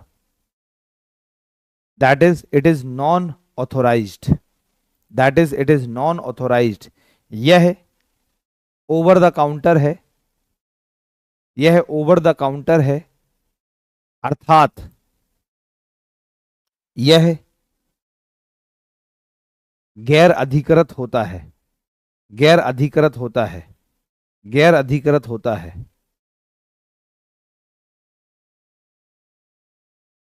next point, it is over the counter, that is it is non authorised, यह ओवर द काउंटर है अर्थात यह गैर अधिकृत होता है।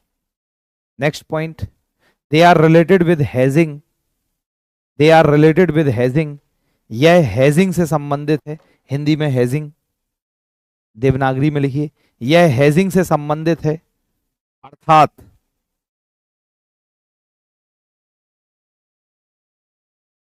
अर्थात इस अनुबंध को जोखिम से बचाया जा सकता है, अर्थात इस अनुबंध को जोखिम से बचाया जा सकता है।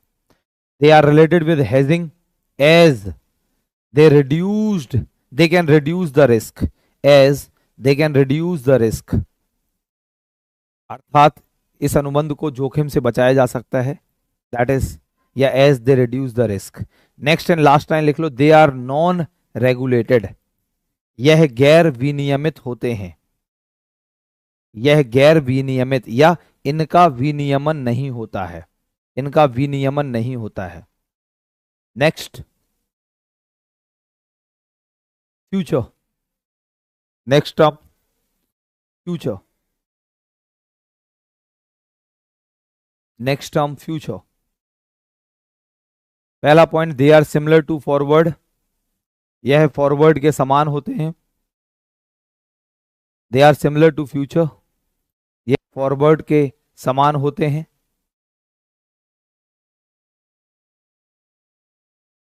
Next point,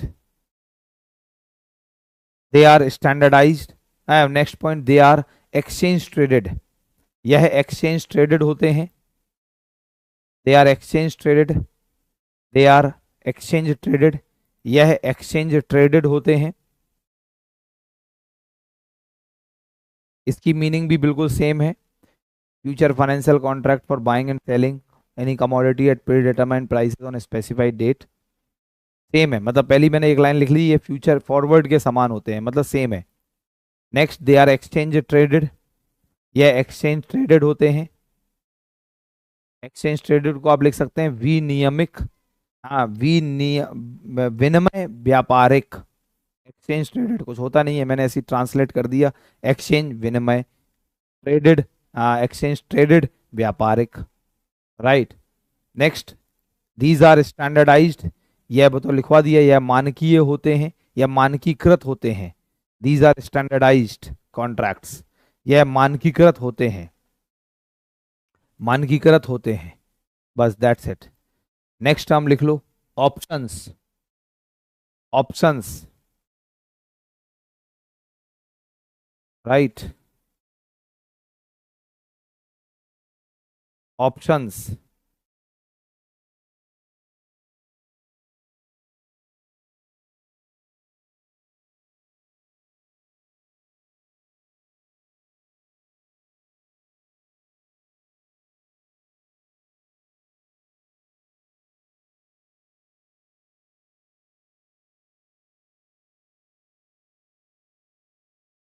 options. पहला point, they are related with buyers, यह क्रेताओं से संबंधित होते हैं, they are related with buyers, यह क्रेताओं से संबंधित होते हैं।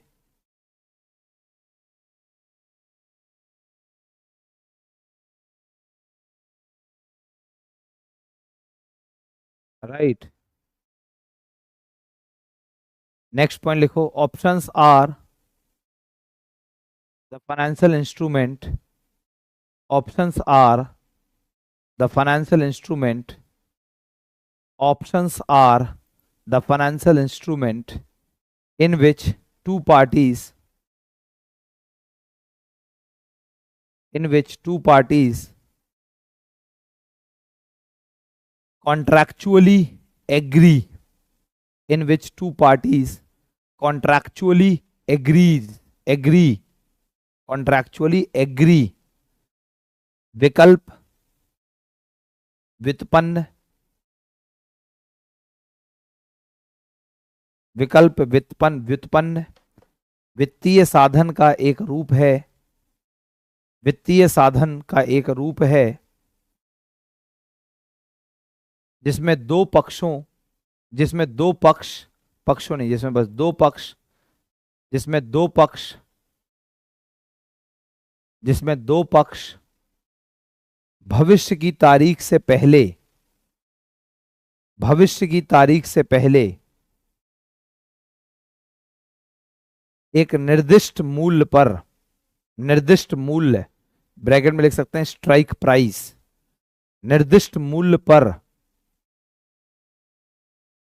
निर्दिष्ट मूल्य पर किसी संपत्ति का लेन देन करने के लिए, किसी संपत्ति का लेन देन करने के लिए अनुबंधित होते हैं, अनुबंधित होते हैं। In which two parties contractually agree to transact an asset, to transact an asset, to transact an asset at a specified price, at a specified price before a future date, before a future date। Next point लिखो हिंदी में, next point अलग से,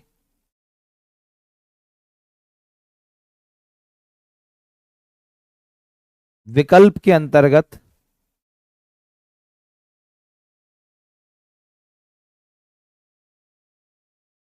विकल्प के अंतर्गत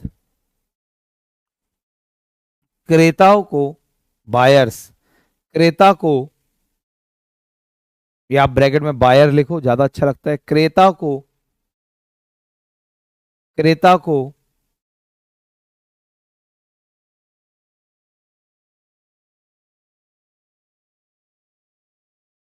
एक strike price पर, क्रेता को एक स्ट्राइक प्राइस, स्ट्राइक ऐसी लिखो आप हिंदी में, स्ट्राइक प्राइस पर संपत्ति को खरीदने या बेचने का अधिकार देता है,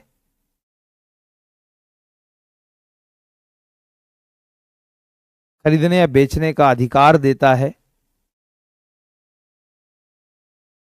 लेकिन वह बाध्य नहीं होता है, लेकिन वह बाध्य नहीं होता है। An option gives the buyer, an option gives the buyer to buy और sell an asset, to buy and sell an asset, but not the obligation, but not the obligation. क्रेता को स्ट्राइक प्राइस पर परिसंपत्ति को खरीदने या बेचने का अधिकार देता है, लेकिन वह बाध्य नहीं होता है, लेकिन वह बाध्य नहीं होता है। राइट, नेक्स्ट लिख लो दोस्तों, ऑप्शंस। और आप, मैं तो कहूंगा आप ऐसे बनाइए, जैसे मैंने बनाया ऐसे ही बना लो, चाहे आप ऐसे ही बना सकते हो। ऑप्शंस, यहाँ पे कॉल ऑप्शन, यहाँ पुट ऑप्शन, कॉल ऑप्शन के नीचे बस टू बाय खरीदना, पुट ऑप्शन के नीचे टू सेल बेचना, ऐसे ही बना लो, चाहे इस तरह बना लो। लिख लो जल्दी से, कॉल ऑप्शन हिंदी में भी ऐसे ही, call option, put option. Call option का मतलब है टू बाय खरीदना, पुट ऑप्शन का मतलब है टू सेल और बेचना। कॉल ऑप्शन के नीचे to buy, call option to buy खरीदना, पुट ऑप्शन टू सेल बेचना। नेक्स्ट हेडिंग लिखिए जल्दी से, स्वैप्स, स्वैप्स। चलिए स्वैप्स, हिंदी में भी swaps, swap, yes swap. It is a future financial contract between two parties, it is a future financial contract between two parties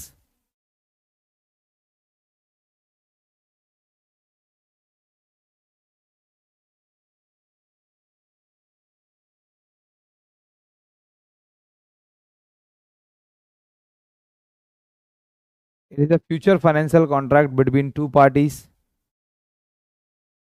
related to related to the cash flow related to the cash flow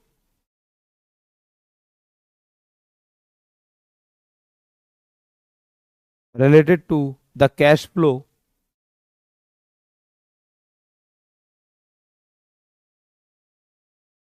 with each other with each other, right? With each other, related to the cash flow with each other. यह दो पक्षों के बीच यह दो पक्षों के बीच भविष्य को लेकर एक अनुबंध है, भविष्य को लेकर एक अनुबंध है जो नगदी प्रवाह को विनियमन जो नगदी प्रवाह को विनिमय विनिमय विनियमन नहीं विनिमय एक्सचेंज जो नगदी प्रवाह को विनिमय करने के लिए होता है, नगदी प्रवाह को विनिमय करने के लिए होता है। नेक्स्ट पॉइंट लिख लीजिए, it is over the counter. Next point, it is over the counter. यह ओवर द काउंटर होता है, यह ओवर द काउंटर होता है। नेक्स्ट पॉइंट लिखिए अलग से, यह ओवर द काउंटर होता है। और नेक्स्ट लिखो ऐसे, बस स्वैप्स दो प्रकार के होते हैं, नहीं बस ऐसे लिख लो स्वैप, यहाँ पर दो प्रकार के नहीं, क्योंकि वैसे तो 6 प्रकार के हैं, लेकिन इतना आपको पढ़ना नहीं है, आवश्यकता नहीं है, पेपर में नहीं आता। और ये भी डेरिवेटिव्स बहुत ज़्यादा पेपर में नहीं आता, लेकिन बस आपको पता होने चाहिए, कभी आप बात चल रही है कुछ, आपको सामान्य ज्ञान होना चाहिए आप लोगों को, राइट। तो आप लिख लीजिए स्वैप, एक currency swap, interest rate swap. Hindi में भी ऐसे लिखो, currency swap, interest rate swap. और जल्दी से हेडिंग डालिए नेक्स्ट अलग से, बीच में हेडिंग डालिए बढ़िया से। इसके बाद पहले ये बना लो जल्दी से, मैं थोड़ा साइड में हो गया। Currency swap, interest rate swap, जल्दी से बनाइए।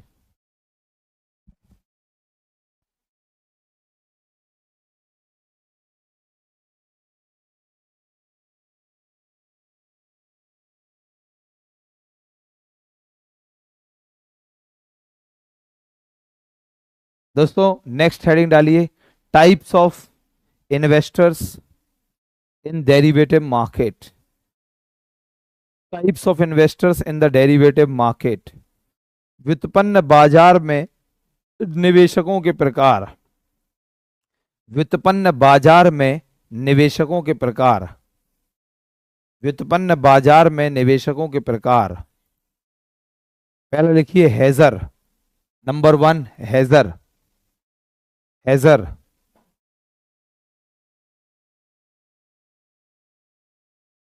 हेजर, those who do not take risk, those who do not take risks, yes Avinash, those who do not take risk and the process of reducing risks is called hedging, and the process of reducing risk is called hedging। जोखिम ना लेने वाले निवेशक, जोखिम ना लेने वाले निवेशक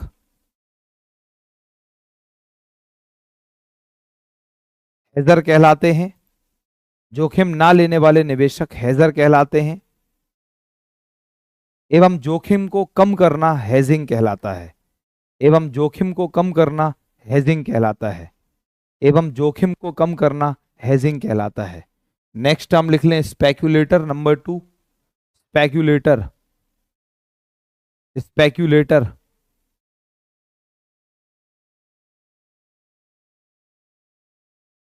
पहला पॉइंट लिखिए हिंदी में, स्पेक्यूलेटर सट्टेबाज, सट्टेबाज। पहला पॉइंट लिखिए, the investor who take risk, वह निवेशक जो जोखिम लेता है, वह निवेशक जो जोखिम लेता है। The investor who take risk, और जल्दी हाथ चलाएं, वह निवेशक जो जोखिम लेता है। Next point, when we buy and sell any security, when we buy and sell any security for earning profit in future, for earning profit in future, for earning profit in future is called speculation, is called speculation. जब भविष्य में कीमतों के परिवर्तन के आधार पर, जब भविष्य में कीमतों के परिवर्तन के आधार पर, जब भविष्य में कीमतों के परिवर्तन के आधार पर लाभ कमाने के उद्देश्य से लेन देन करते हैं, जब भविष्य में कीमतों के परिवर्तन के आधार पर लाभ कमाने के उद्देश्य से लेन देन करते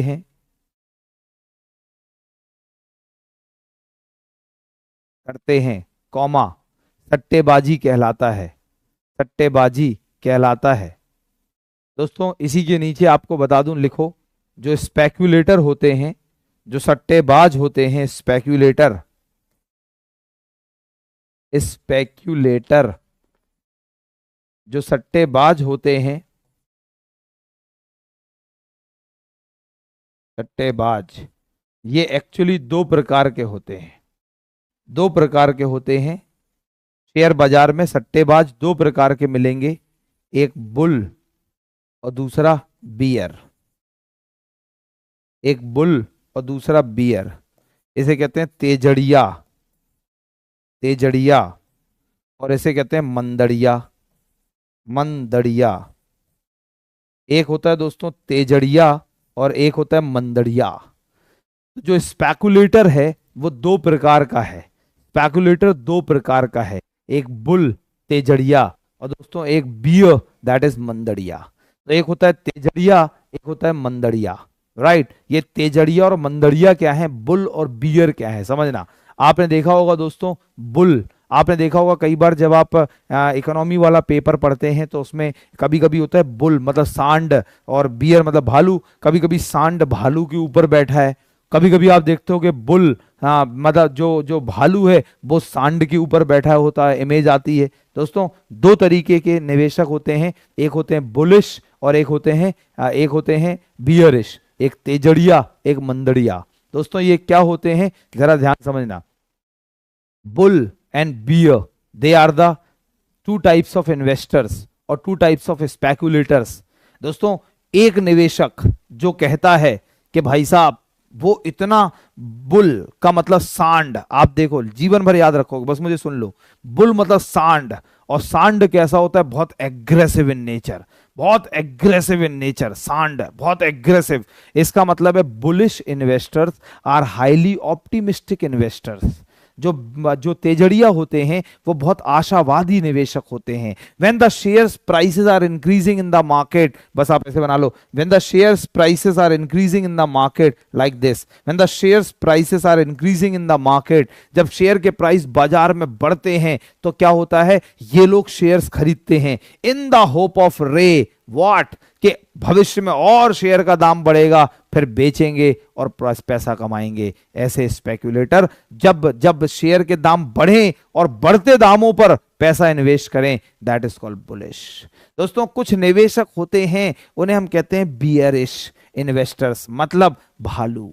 भालू कैसा होता है, सुस्त, ढीला ढाला। आपने मूवी देखी होगी एक जंगल, मोगली की जंगल, उसमें एक भालू मिलता है मोगली को और वो कहता है कि ये शहद मेरे लिए तोड़ दो, जिसे हम ठंड में गुफा के अंदर बैठकर खाएंगे।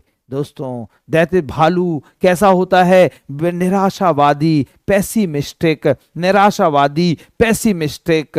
इसका मतलब जब शेयर्स के प्राइस घटते हैं, जब शेयर्स के प्राइस घटते हैं, जब शेयर्स के प्राइस घटते हैं, तब ऐसे निवेशक तब और घटने का इंतजार करते हैं कि और गिर जाएं, फिर उठाएंगे, खरीदेंगे और फिर बढ़ेंगे तो बाद में बेच देंगे। दोस्तों दो तरीके के निवेशक होते हैं शेयर बाजार में, एक बुलिश इन्वेस्टर्स, एक बियरिश इन्वेस्टर्स। जो बढ़ते हुए दामों पर शेयर पर निवेश करें बुलिश, जो गिरते हुए दामों पर निवेश करें दैट इज कॉल्ड बियरिश। तो आपने ये भी बना लिया मेरे साथ साथ। तो स्पेक्यूलेटर दो टाइप का है, एक बुलिश एक बियरिश, राइट। नाउ इसके नीचे लिख लो वह निवेशक, इसके नीचे लिख लो वह निवेशक जो तब निवेश करता है जब जब, जो तब निवेश करता है जब शेयर्स के दाम बढ़ते हैं, जब शेयर्स के दाम बढ़ते हैं। इंग्लिश में लिख लो, the investor who invest in the share, who invest in the share, the investor who invest in the shares, who invest in the shares when the share price, when the share price is increasing, when the shares, ऐसे लिख लो, when the shares, ऐसे लगा देना, shares price are increasing, when the shares price are increasing। यहां लिख लीजिए पहला point, बस पहला क्या, एक ही पॉइंट है। वह निवेशक जो तब निवेश करता है जब शेयर के दाम घटते हैं, वह निवेशक जो तब निवेश करता है जब शेयर्स के दाम घटते हैं। The investor who invest in the shares when the shares prices are decreasing, when the shares prices are decreasing, same है, बस इंक्रीजिंग डिक्रीजिंग का अंतर है। नाउ नेक्स्ट पॉइंट लिख लीजिए दोस्तों, नेक्स्ट, आर्बिट्रेजियर। आर्बिट्रेजियर, मेरी ये मध्यस्थता मध्यस्थता मत लिखना, हिंदी में भी आप चाहो देवनागरी में लिख लो या इंग्लिश में ही लिखा रहने दो। आर्बिट्रेजियर,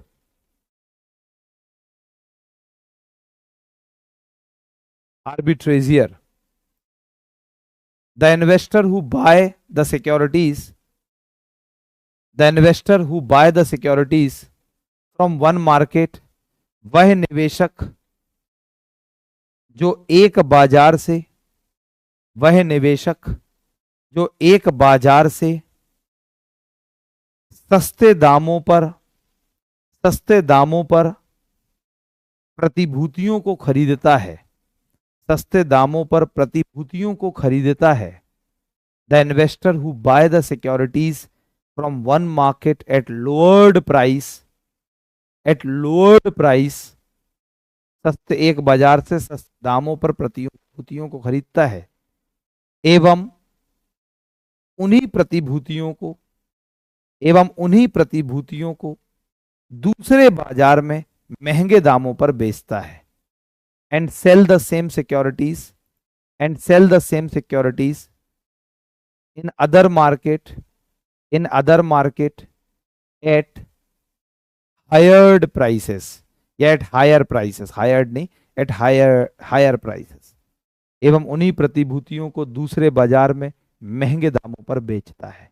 नाउ मेरे प्यारे साथियों, अब हम चलते हैं लास्ट डिस्कशन और last instrument of the capital market, जिसे हमने नाम दिया mutual funds. Right, last instrument of the capital market, जिसे हमने नाम दिया म्यूचुअल फंड्स। राइट, एक एग्जाम में क्वेश्चन आया, बुल्स एंड बियर आर, बस बुल एवं बियर हैं, बच्चे मुस्कुराए, ए ऑप्शन लिखा था एनिमल्स। बच्चों ने कहा, अबे एग्जामिनर पगला गया क्या, इतना सरल क्वेश्चन पूछ रहा है कि सांड और भालू होते हैं, नीचे लिखा था जानवर ए। बच्चों ने मुस्कुरा के दोस्तों सबने टिक मार दिया, लेकिन जो डॉक्टर भरत के स्टूडेंट थे उनने कहा कि अरे बुल्स एंड बियर, नीचे लिखा था सी ऑप्शन और उसमें लिखा था investors in the share market, दोस्तों शेयर बाजार में निवेशक।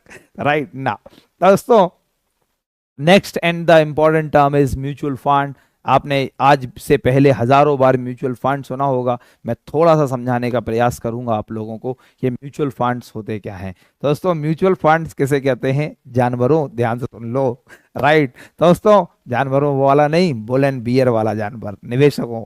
दोस्तों दो तरीके के, सॉरी अब बाहर आते हैं, थोड़ा सा बाहर आते हैं, म्यूचुअल फंड्स। आइए, तो हमने बात करी दोस्तों, हमने बात करी कैपिटल मार्केट। कैपिटल मार्केट के जो इंस्ट्रूमेंट्स है उसमें इक्विटी बोले तो शेयर्स, देन डेट बोले तो debentures and bonds, then derivatives, and the last one is mutual fund. Right now दोस्तों, म्यूचुअल फंड क्या होता है जरा ध्यान समझना।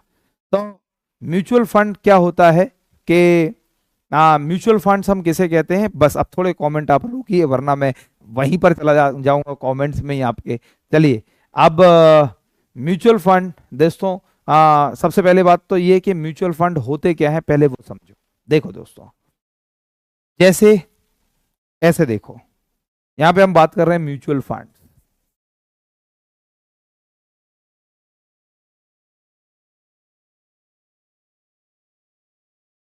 दोस्तों एक मैं इमेजिनेशन दे रहा हूं, एक कंडीशन को सुनिएगा।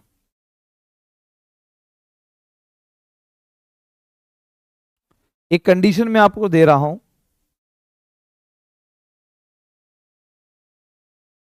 कि मान लो आप सभी लोग अपना पैसा शेयर बाजार में इन्वेस्ट करना चाहते हैं। कैपिटल मार्केट में, पूंजी बाजार में आप लोग अपना पैसा इन्वेस्ट करना चाहते हैं, शेयर्स पर, बॉन्ड्स पर, डिबेंचर्स पर, किसी पर भी। लेकिन पॉइंट नंबर वन ये है कि आपके पास पैसा बहुत ज्यादा है, लेकिन आपको इन्वेस्ट करना आता ही नहीं है। आप जानते नहीं हो कैसे इन्वेस्ट करें। हो सकता है आपने कुछ ऐसे स्टॉक्स उठा लिए जो लॉस के घर में जा रहे हो,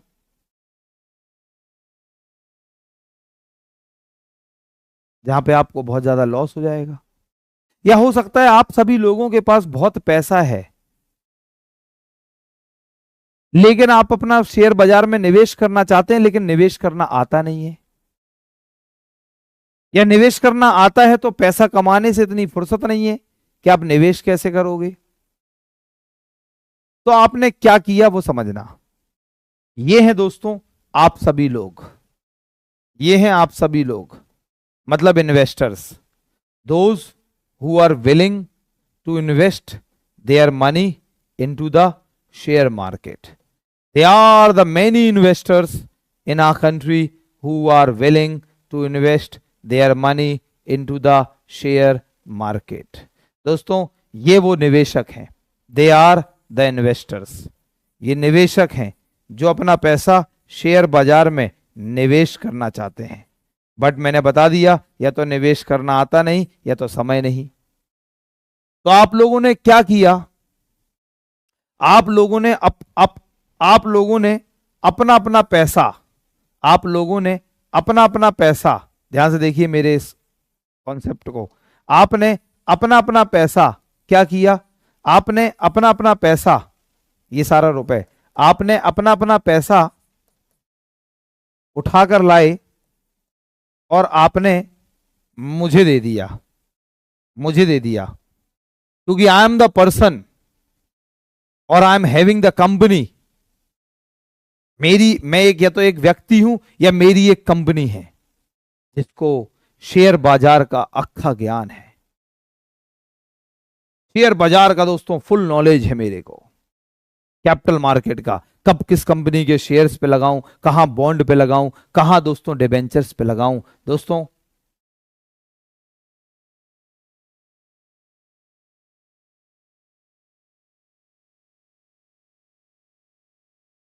दोस्तों मेरे पास बहुत नॉलेज है और इसे मैं नाम देता हूं AMC, that is asset management company. AMC, asset management company, Hindi माध्यम के भाई बहनों के लिए परिसंपत्ति प्रबंधन कंपनी, परिसंपत्ति प्रबंधन कंपनी।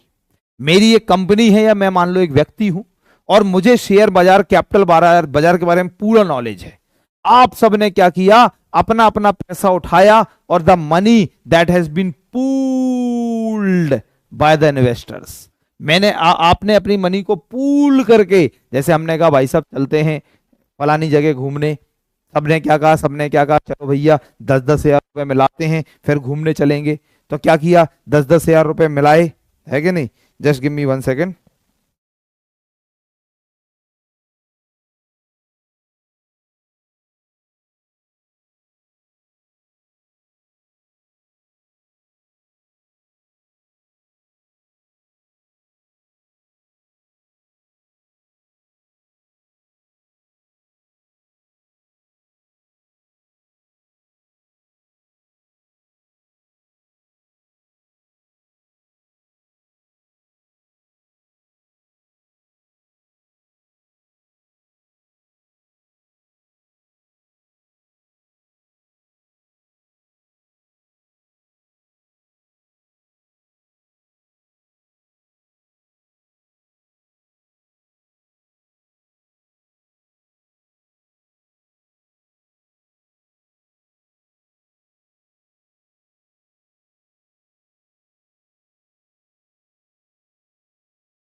मुझे एक सेकंड देना मेरे दोस्तों, थोड़ा सा आप लोगों का ही काम कर रहा हूं।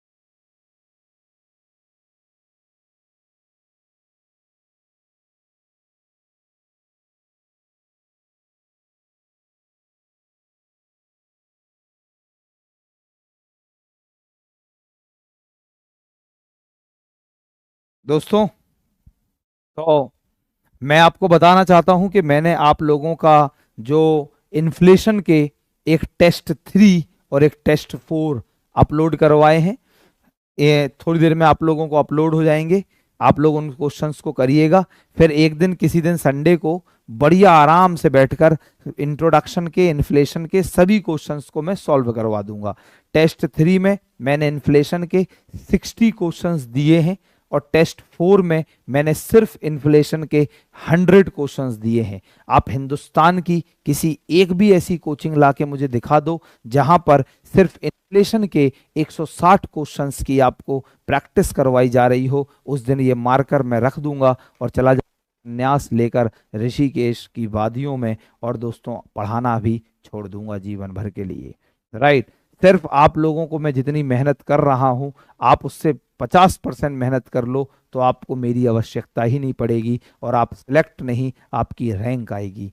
दोस्तों सिलेक्शन के लिए तो हर कोई पढ़ाता है, अपन हमेशा रैंक दिलाने के लिए पढ़ाता है। और there are an number of students who have got बेहतरीन ranks in the different exams. और दोस्तों ये हमारा एक एक स्टैंडर्ड है कि हम सिलेक्शन के लिए नहीं, रैंक के लिए पढ़ाते हैं। तो राइट, तो आप लोगों को दोस्तों प्रश्न test paper number 3, test paper number 4 मिल रहे हैं, मिल जाएंगे, जिसको आप देखिएगा। और एक में 60, एक में 160 क्वेश्चंस टोटल सिर्फ एक ही चैप्टर से। इसी तरह से मैं कैपिटल मार्केट के, अब मैं जो अगली क्लास होगी दोस्तों आज के बाद, वो मैं 17 तारीख को लूंगा। तो Saturday Sunday Monday Tuesday I am like outside Delhi, तो मैं 17 तारीख को लूंगा।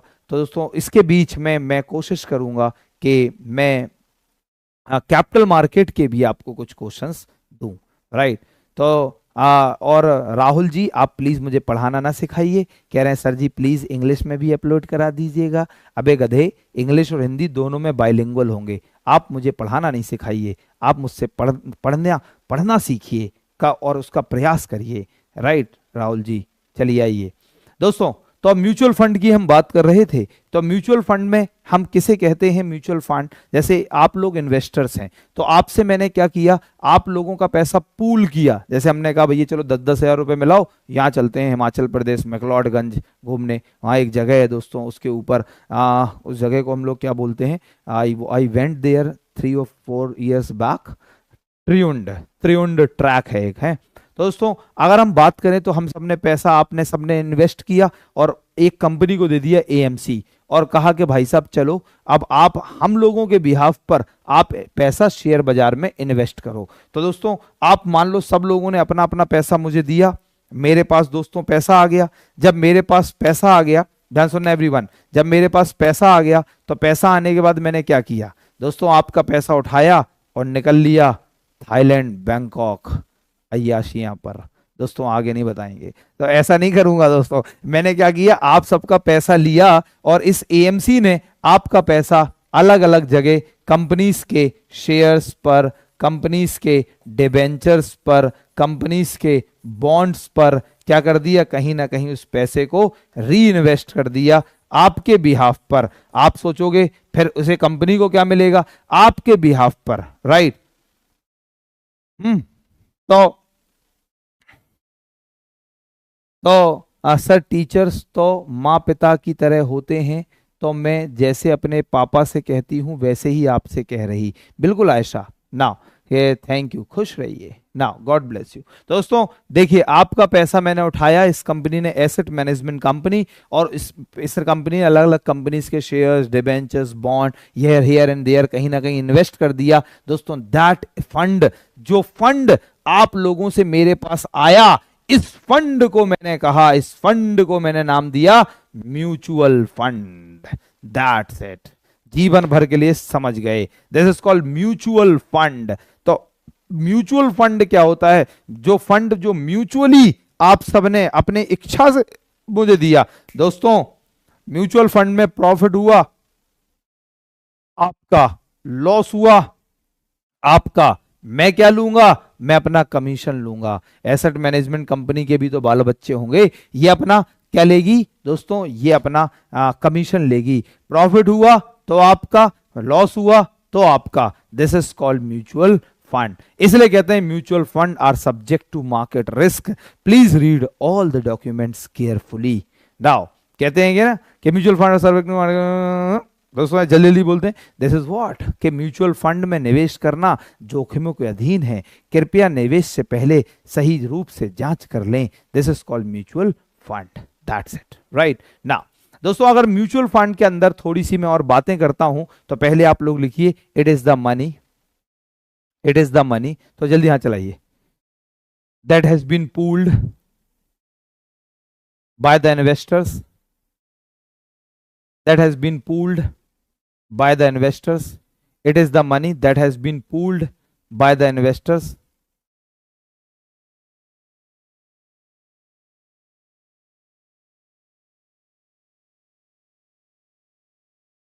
Right.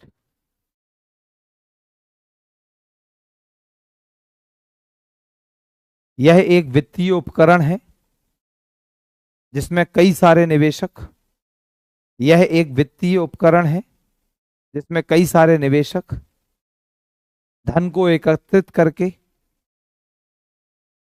धन को एकत्रित करके, कई सारे निवेशक धन को एकत्रित करके किसी एक पेशेवर, किसी एक पेशेवर, प्रोफेशनल, पेशेवर परिसंपत्ति प्रबंधन कंपनी, परिसंपत्ति प्रबंधन कंपनी, परिसंपत्ति प्रबंधन कंपनी, ब्रैकेट में लिख लेंगे asset management company. It is the money that has been pooled by the investors and collected by the asset management company, and collected by the asset management company। पेशेवर परिसंपत्ति प्रबंधन company, asset management company को दे देते हैं, को दे देते हैं, एवं एवं निवेशकों के बदले, एवं निवेशकों के बदले वह एएमसी, एवं निवेशकों के बदले वह एएमसी उनके पैसों को, वह एएमसी उनके पैसों को कंपनियों के, कंपनियों के शेयर्स, बॉन्ड्स, कंपनियों के शेयर्स, बॉन्ड्स, गोल्ड आदि में निवेश करती है। शेयर्स, बॉन्ड्स, गोल्ड आदि में निवेश करती है।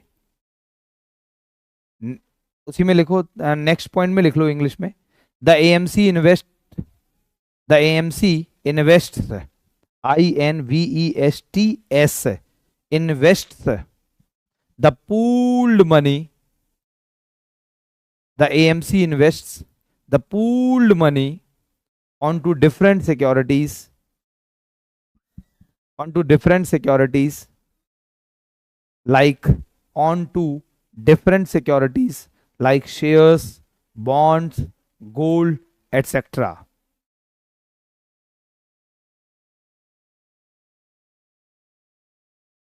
on behalf of the investors, on behalf of the investors, on behalf of the investors। और जल्दी से उसके नीचे ये वाला फ्लो चार्ट बनाए, जल्दी से ये वाला फ्लो चार्ट बनाए दोस्तों, ये बनाया फ्लो चार्ट, क्या डायग्राम बना ले। ये इन्वेस्टर है, यहाँ से पैसा आ गया एएमसी के पास, एएमसी ने इस पैसे को अलग अलग जगह निवेश कर दिया। एएमसी एक ऐसी प्रोफेशनल कंपनी होती है जिसके पास शेयर बाजार का या पैसों को इन्वेस्ट करने का, एसेट को मैनेजमेंट, एसेट हो गया पैसा, इसको मैनेज करने का उसको पूरा आइडिया होता है, नॉलेज होता है, तो उसे हम लोग कहते हैं एसेट मैनेजमेंट कंपनी, उसे हम कहते हैं asset management company. Right now जल्दी बनाइए आप लोग, थोड़ा जल्दी फास्ट करिए।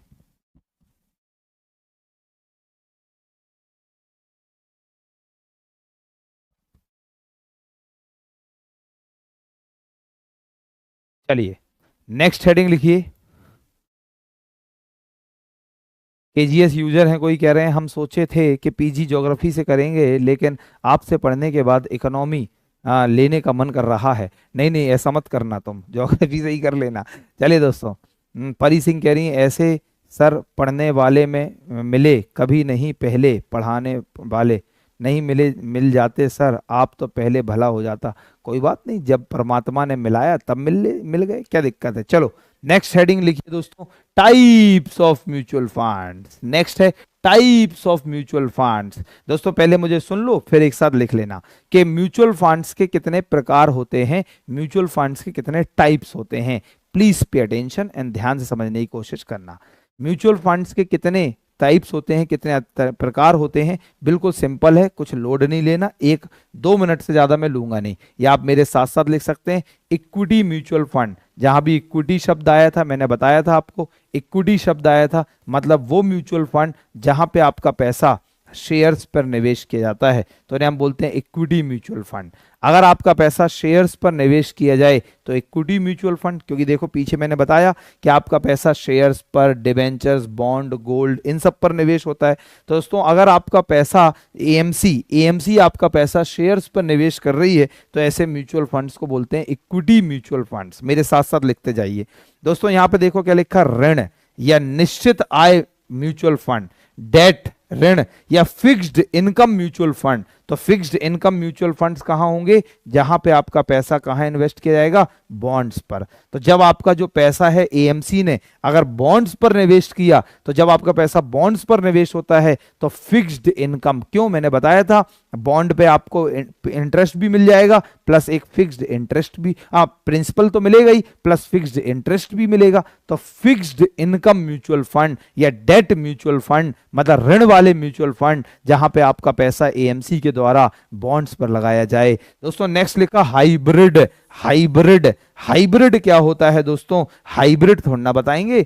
एक मैं बाहर देख रहा था, एक दिन अपनी सोसाइटी में घूम रहा, एक मैं देखा कि डॉग कोई लिए घुमा रहा, तो मैंने कहा भाई साहब ये कौन सा ब्रीड है, ना मुझे लेब्राडोर की तरह लग रहा था और ना वो मुझे लाइक पता नहीं अगर मैं कहूँ पिटबुल की तरह भी नहीं लग रहा था, ना लेब्रा की तरह लग रहा था। मैंने कहा भाई ये कौन सा है, कौन सी ब्रीड है ये, तो बोला सर ये हाइब्रिड है। फिर उसने समझाया आगे, वो मैं तुम्हें नहीं समझा सकता। तो हाइब्रिड का मतलब है दोस्तों जहां पे आपका पैसा, कुछ पैसा उठा के एएमसी शेयर्स पर लगा दे, कुछ पैसा उठाकर बॉन्ड्स पर लगा दे, दैट इज कॉल्ड हाइब्रिड। बोलो समझ में आया। तो हाइब्रिड म्यूचुअल फंड्स का मतलब जब आपका एएमसी के द्वारा कुछ पैसा शेयर्स पे लगाया जाए, कुछ पैसा बॉन्ड्स पर, तो उसे बोलते हैं हाइब्रिड म्यूचुअल फंड। बच्चे कह रहे हैं समझ गए, बहुत समझदार हो तुम लोग, जवान हो, सब बिल्कुल वयस्क हो, सब चीजें समझदार हैं, सबको आना भी चाहिए। राइट दोस्तों नेक्स्ट अगर हम बात करें समाधान उन्मुख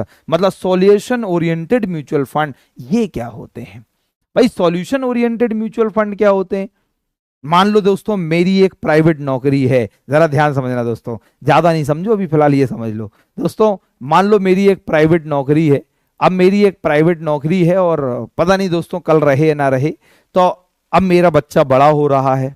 जब मेरा बड़ा हो रहा है बच्चा, तो अब बाद में वो स्कूल जाएगा, बाद में वो ग्रेजुएशन या स्कूलिंग के बाद फिर वो ग्रेजुएशन करेगा दोस्तों, फिर हायर एजुकेशन के लिए मुझे पैसा चाहिए होगा। तो मैंने क्या किया, अपनी इनकम का कुछ पैसा सेव कर करके अपने बच्चे के लिए, फ्यूचर के लिए मैंने म्यूचुअल फंड में इन्वेस्ट कर दिया, बच्चे के लिए मैंने म्यूचुअल फंड में इन्वेस्ट कर दिया। तो सॉल्यूशन ओरिएंटेड जब अपना पैसा लिख लो, it is the investment for specific purpose, यह किसी विशेष उद्देश्य के लिए निवेश किया जाता है। It is the investment for the विशेष स्पेसिफिक पर्पस, यह किसी यह किसी विशेष उद्देश्य के लिए निवेश किया जाता है। ये तो आपने लिख लिया होगा मेरे साथ साथ, यह किसी विशेष उद्देश्य के लिए निवेश किया जाता है। It is the investment for specific purpose, like investment for child education, जिसमें जैसे मैं यहाँ पर बच्चे की शिक्षा के लिए पैसा निवेश कर रहा हूं, बच्चे की शिक्षा के लिए, चाइल्ड एजुकेशन। दोस्तों मैं यहाँ पर पैसा निवेश कर रहा हूँ, मान लो रिटायरमेंट प्लान्स है मेरे, कुछ रिटायरमेंट प्लान्स दोस्तों, रिटायरमेंट नियोजन के लिए, मतलब सेवानिवृत्त नियोजन के लिए। दोस्तों मैंने सोचा कि मेरी भैया प्राइवेट नौकरी है, कल को मान लो जब मैं 60 साल बाद हो जाऊंगा, फिर मुझे पैसा कहाँ से आएगा, तो मैंने अपना कुछ पैसा सेव कर करके म्यूचुअल फंड में निवेश कर दिया, एटसेट्रा आदि। तो इन्हें हम लोग बोलते हैं क्या, so they are called the solution oriented mutual fund. Retirement planning पे इन्वेस्ट करें, बच्चे की शिक्षा पर निवेश करें, तो इन्हें हम बोलते हैं solution oriented mutual fund. That's it, right ना। दोस्तों ये 4 तरीके के म्यूचुअल फंड्स होते हैं। अब मैं आप लोगों को एक और शब्द बता देता हूं जो आप लोग तमाम बार सुनते हैं दोस्तों, दैट इज SIP। आपने तमाम बार ये वर्ड सुना होगा, SIP, और कई बार बच्चे कंफ्यूज होते हैं। SIP का मतलब होता है दोस्तों सिस्टमैटिक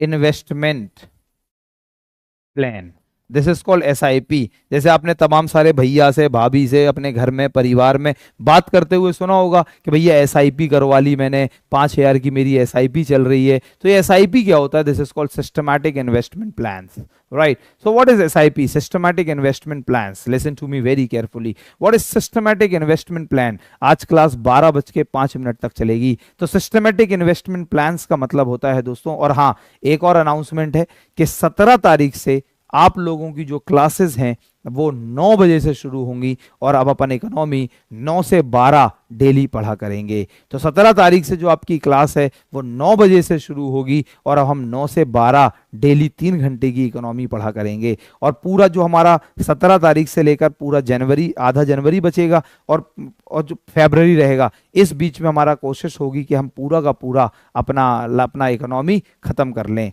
राइट ना। तो हिस्ट्री है सर 9 AM, है ना। तो चलो मैं देखता हूँ, मैं बता दूंगा आपको। 17 तारीख को अगर नहीं हुई तो आपको 10 बजे ही हो जाएगी, और फिर अपन देखेंगे, ठीक है, अब ज्यादा नहीं, ठीक है। अभी फालतू बातें ना करो, SIP पे ध्यान दो, वही होगा जो आपके लिए सही होगा। दोस्तों अगर हम बात करें SIP क्या होता है, तो SIP का मतलब होता है systematic investment plans. Systematic investment plans क्या होता है, सिस्टमैटिक इन्वेस्टमेंट प्लान्स का मतलब है, SIP का मतलब है दोस्तों SIP। तो SIP का मतलब है कि SIP क्या होता है, समझो। जैसे मेरी इनकम है मान लो 30,000 रुपए महीने की, राइट। मैं 30,000 रुपए महीना कमाता हूँ। 30,000 रुपए महीने में मैं जो कमा रहा हूँ, उसमें मेरे घर का खर्च है मान लो 15,000 का, बाल बच्चे, बीबी सब राशन पानी, 15,000 रुपए का मेरा खर्च हो गया, राइट।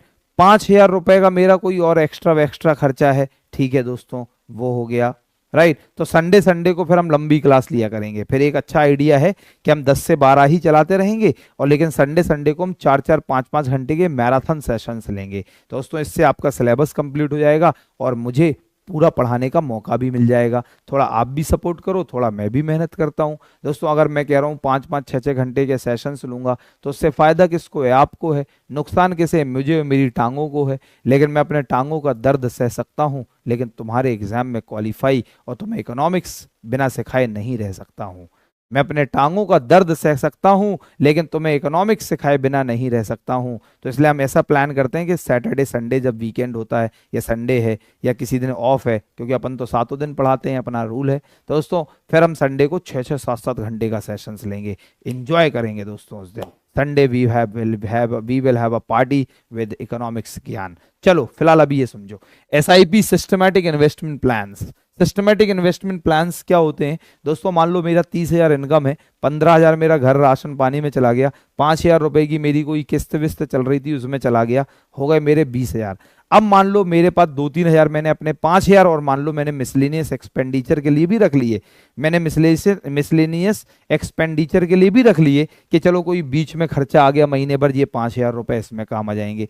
अब मान लो मेरे पास 5,000 रुपए हर महीने ऐसे बच जाते हैं जो मैं यूज नहीं है, मेरा यूज नहीं है। 5,000 रुपए मैंने ऐसे बच जाते हैं जो मेरा बिल्कुल यूज नहीं है, तो वो 5,000 रुपए मैं एक निवेशक हर महीने एक एएमसी को देता हूं और कहता हूं लो जी एएमसी, ये पैसा मेरे बिहाफ पर आप इन्वेस्ट कर दो। So that 5,000 is called systematic investment plans.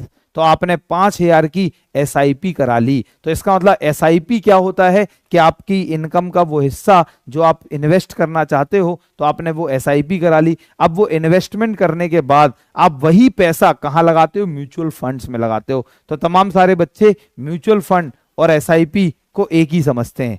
कई सारे बच्चे म्यूचुअल फंड और एसआईपी को एक ही समझते हैं, लेकिन एक्चुअली ये दोनों अलग अलग शब्द।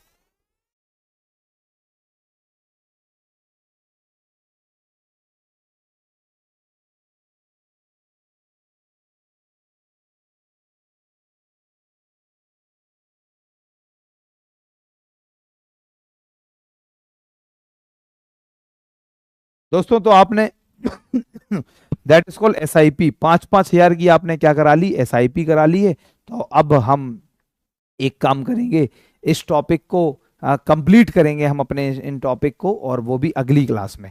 तो एक क्लास मुझे और चाहिए होगी कैपिटल मार्केट पर, और एक क्लास में आप लोगों को और दूंगा, और इसके अलावा मैं कुछ आप लोगों को इसके प्रिंटेड नोट्स भी दूंगा। और वो प्रिंटेड नोट्स आप लोगों को क्या करना होगा? अपनी अपनी अपने कॉपी में वो नोट करने होंगे इसके बाद। तो दोस्तों जरा ध्यान से समझिएगा कि मैं आप लोगों को आज कुछ प्रिंटेड नोट्स दूंगा, राइट? तो वो प्रिंटेड नोट्स आप लोगों को अब अपनी कॉपी में, इनमें छुट्टियां नहीं दे रहा दोस्तों, इन छुट्टियों में मैं काम दे के जा रहा हूं। क्या काम दे के जा रहा हूं? बहुत कान खोल के सुन लो। मैं आपको कुछ प्रिंटेड नोट्स दूंगा। उन प्रिंटेड नोट्स को आपको ऐसे नहीं रखना है कि आपने पीडीएफ बना ली या आपके मोबाइल में पढ़ा है या आपने प्रिंट करा लिया, नहीं। तो आपको क्या करना है? बकायदा उन नोट्स को उठाना है और अपनी कॉपी में इसी के नीचे, म्यूचुअल फंड्स के नीचे, ये हमारे कैपिटल मार्केट के इंस्ट्रूमेंट खत्म हो गए, तो वो नोट्स आपको उठाने हैं और उठाकर इन्हीं के नीचे वो लिखने हैं। तो आप इनके नीचे वो लिखिएगा। अगली क्लास में 10 से 15 से 20 मिनट, हाफ एन आवर मान के चलो, हाफ एन आवर और हम कैपिटल मार्केट को पढ़ेंगे, और फिर अगली क्लास में ही हम एक नया चैप्टर शुरू कर देंगे, राइट? तो अगली क्लास में ही हम एक नया चैप्टर शुरू कर देंगे। तो मैं आपको कुछ प्रिंटेड नोट्स दूंगा, और वो हम चलो 1 घंटा भी पढ़ लेंगे, हम पूरी क्लास पढ़ लेंगे, लेकिन पढ़ेंगे बढ़िया से। तो जो प्रिंटेड नोट्स मैं आपको दूंगा उसमें मैं आपको अलग अलग चीजें देने वाला हूं। अब आप सुन लीजिए मैं आपको प्रिंटेड नोट्स में क्या क्या चीजें देने वाला हूं। दोस्तों आपको प्रिंटेड नोट्स में तमाम सारी चीजें मिलेंगी। जैसे देखिए, मैं आपको आज मिलेगा, जो अभी आपके अभी तुरंत ग्रुप पर डल जाएगा, एक होता है एंजल इन्वेस्टर, तो आप पढ़ेंगे उसमें एंजल इन्वेस्टर। एक होता है दोस्तों एंजल इन्वेस्टर पढ़िएगा। एक और होता है जिसे बोलते हैं venture capitalist, venture capitalist, right? Venture capitalist. दोस्तों एक होता है एंजल निवेशक, एक होता है उद्यम पूंजीदाता। वेंचर कैपिटलिस्ट को बोलते हैं उद्यम पूंजीदाता। इसी में आप लोगों को मैं दूंगा SEBI, securities and exchange board of India. इसी में आपको नोट्स में अभी मिलने वाले हैं securities and exchange board of India, SEBI, right? Now securities and exchange board of India, that is called तो this is called securities and exchange board of India. आप सेबी के नोट्स बनाइएगा बढ़िया से, राइट? जब आप सेबी के नोट्स बना लेंगे, इसी में मैं आपको दूंगा SAT, this is called securities appellate tribunal, securities appellate tribunal, right? Now securities appellate tribunal. Okay, तो आप वो आप एसएटी पढ़िएगा उसमें से। तो जब आप ये सब चीजें पढ़ लेंगे तो फिर इसी में मैं आप लोगों को कुछ और चीजें दूंगा। और क्या दूंगा दोस्तों? एसएटी। एसएटी के साथ साथ मैं आप लोगों को इसी में देने वाला हूं एक बढ़िया सा कॉन्सेप्ट जिसे हम लोग बोलते हैं FATF. This is called financial action task force. और पूरे हिंदुस्तान के किसी यूपीएससी के बैच में चले जाना, इतना ज्ञान मिल जाए बता देना, उसी दिन पढ़ाना छोड़ दूंगा। बीच में कोई पूछ रहा था क्या आप यूपीएससी की क्लासेस भी लेते हैं? एक्चुअली वही लेता हूं, राइट। तो दोस्तों FATF financial action task force, दोस्तों this is called FATF financial action task force, right. तो आप एफएटीएफ पढ़िएगा, एफएटीएफ क्या है। फिर इसमें आप लोगों को मिलेगा आईएफएससी, एक और आईएफएससी, इंडियन फाइनेंशियल, दोस्तों Indian financial service centre authority, IFSCA, Indian financial service centre authority. दोस्तों आपको आईएफएससीए मिलेगा। बच्चों को मैं छोड़ता नहीं हूं जब तक पूरा ज्ञान ना दूं, और छुट्टियों का मतलब छुट्टियों में भी काम दे के ही जाता हूं। दोस्तों this is called IFSCA, Indian financial services centre authority, IFSCA मिल जाएगा। तो इतनी सारी चीजें मैं आप लोगों को ये क्लास में, अभी जस्ट क्लास के बाद आप लोगों को नोट्स मिल जाएंगे, राइट नाउ। दोस्तों तो अगर हम लोग बात करें तो आपको ये मिलेंगे angel venture capitalist, SEBI, set, FATF, IFSCA, इनके मैं नोट्स दूंगा। आप बेहतरीन तरीके से इन नोट्स को अपनी कॉपी में लिखेंगे। लिखना है, 10 बार बोल के जा रहा हूं, लिखना है लिखना है लिखना है, राइट। आप इसे लिखेंगे और फिर जब मैं अगली क्लास में आऊंगा तो मैं इन सब चीजों को आपको समझाऊंगा। नहीं प्रिंट आउट नहीं निकालना है पारुल खान, जो टीचर बोलता है उसे शिद्दत के साथ फॉलो करना है। फिर परमात्मा से जो तुम बोलोगे वो परमात्मा शिद्दत के साथ फॉलो करेगा। कनेक्शन बस इतना ही सही है। जो शिक्षक बोल रहे उसे आप फॉलो करें, जो आप परमात्मा से बोलोगे उसे परमात्मा फॉलो करेगा, तो आपके आत्मा और परमात्मा का मिलन हो जाएगा, राइट नाउ। दोस्तों जरा ध्यान समझिएगा। तो आप लोग ये सारे नोट्स मैं आपको देने वाला हूं, प्रिंटेड, हिंदी में अलग, इंग्लिश में अलग। आप इन्हें नोट करिएगा। अगली क्लास में जब मैं आऊंगा तो इन सबको बताऊंगा और इस चैप्टर को क्लोज करूंगा। तो मुझे एक क्लास और चाहिए, हार्डली 1 घंटा, या हो सकता है पूरे 2 घंटे लगे। फिर मैं अगली क्लास के बाद नेक्स्ट चैप्टर स्टार्ट करूंगा जिसका नाम है मनी एंड बैंकिंग, मुद्रा एवं बैंकिंग। आज के लिए इतना काफी है। मिलते हैं दोस्तों 17 तारीख को विद लॉट्स ऑफ ज्ञान। Have a nice and wonderful time. God bless you all. जय हिंद।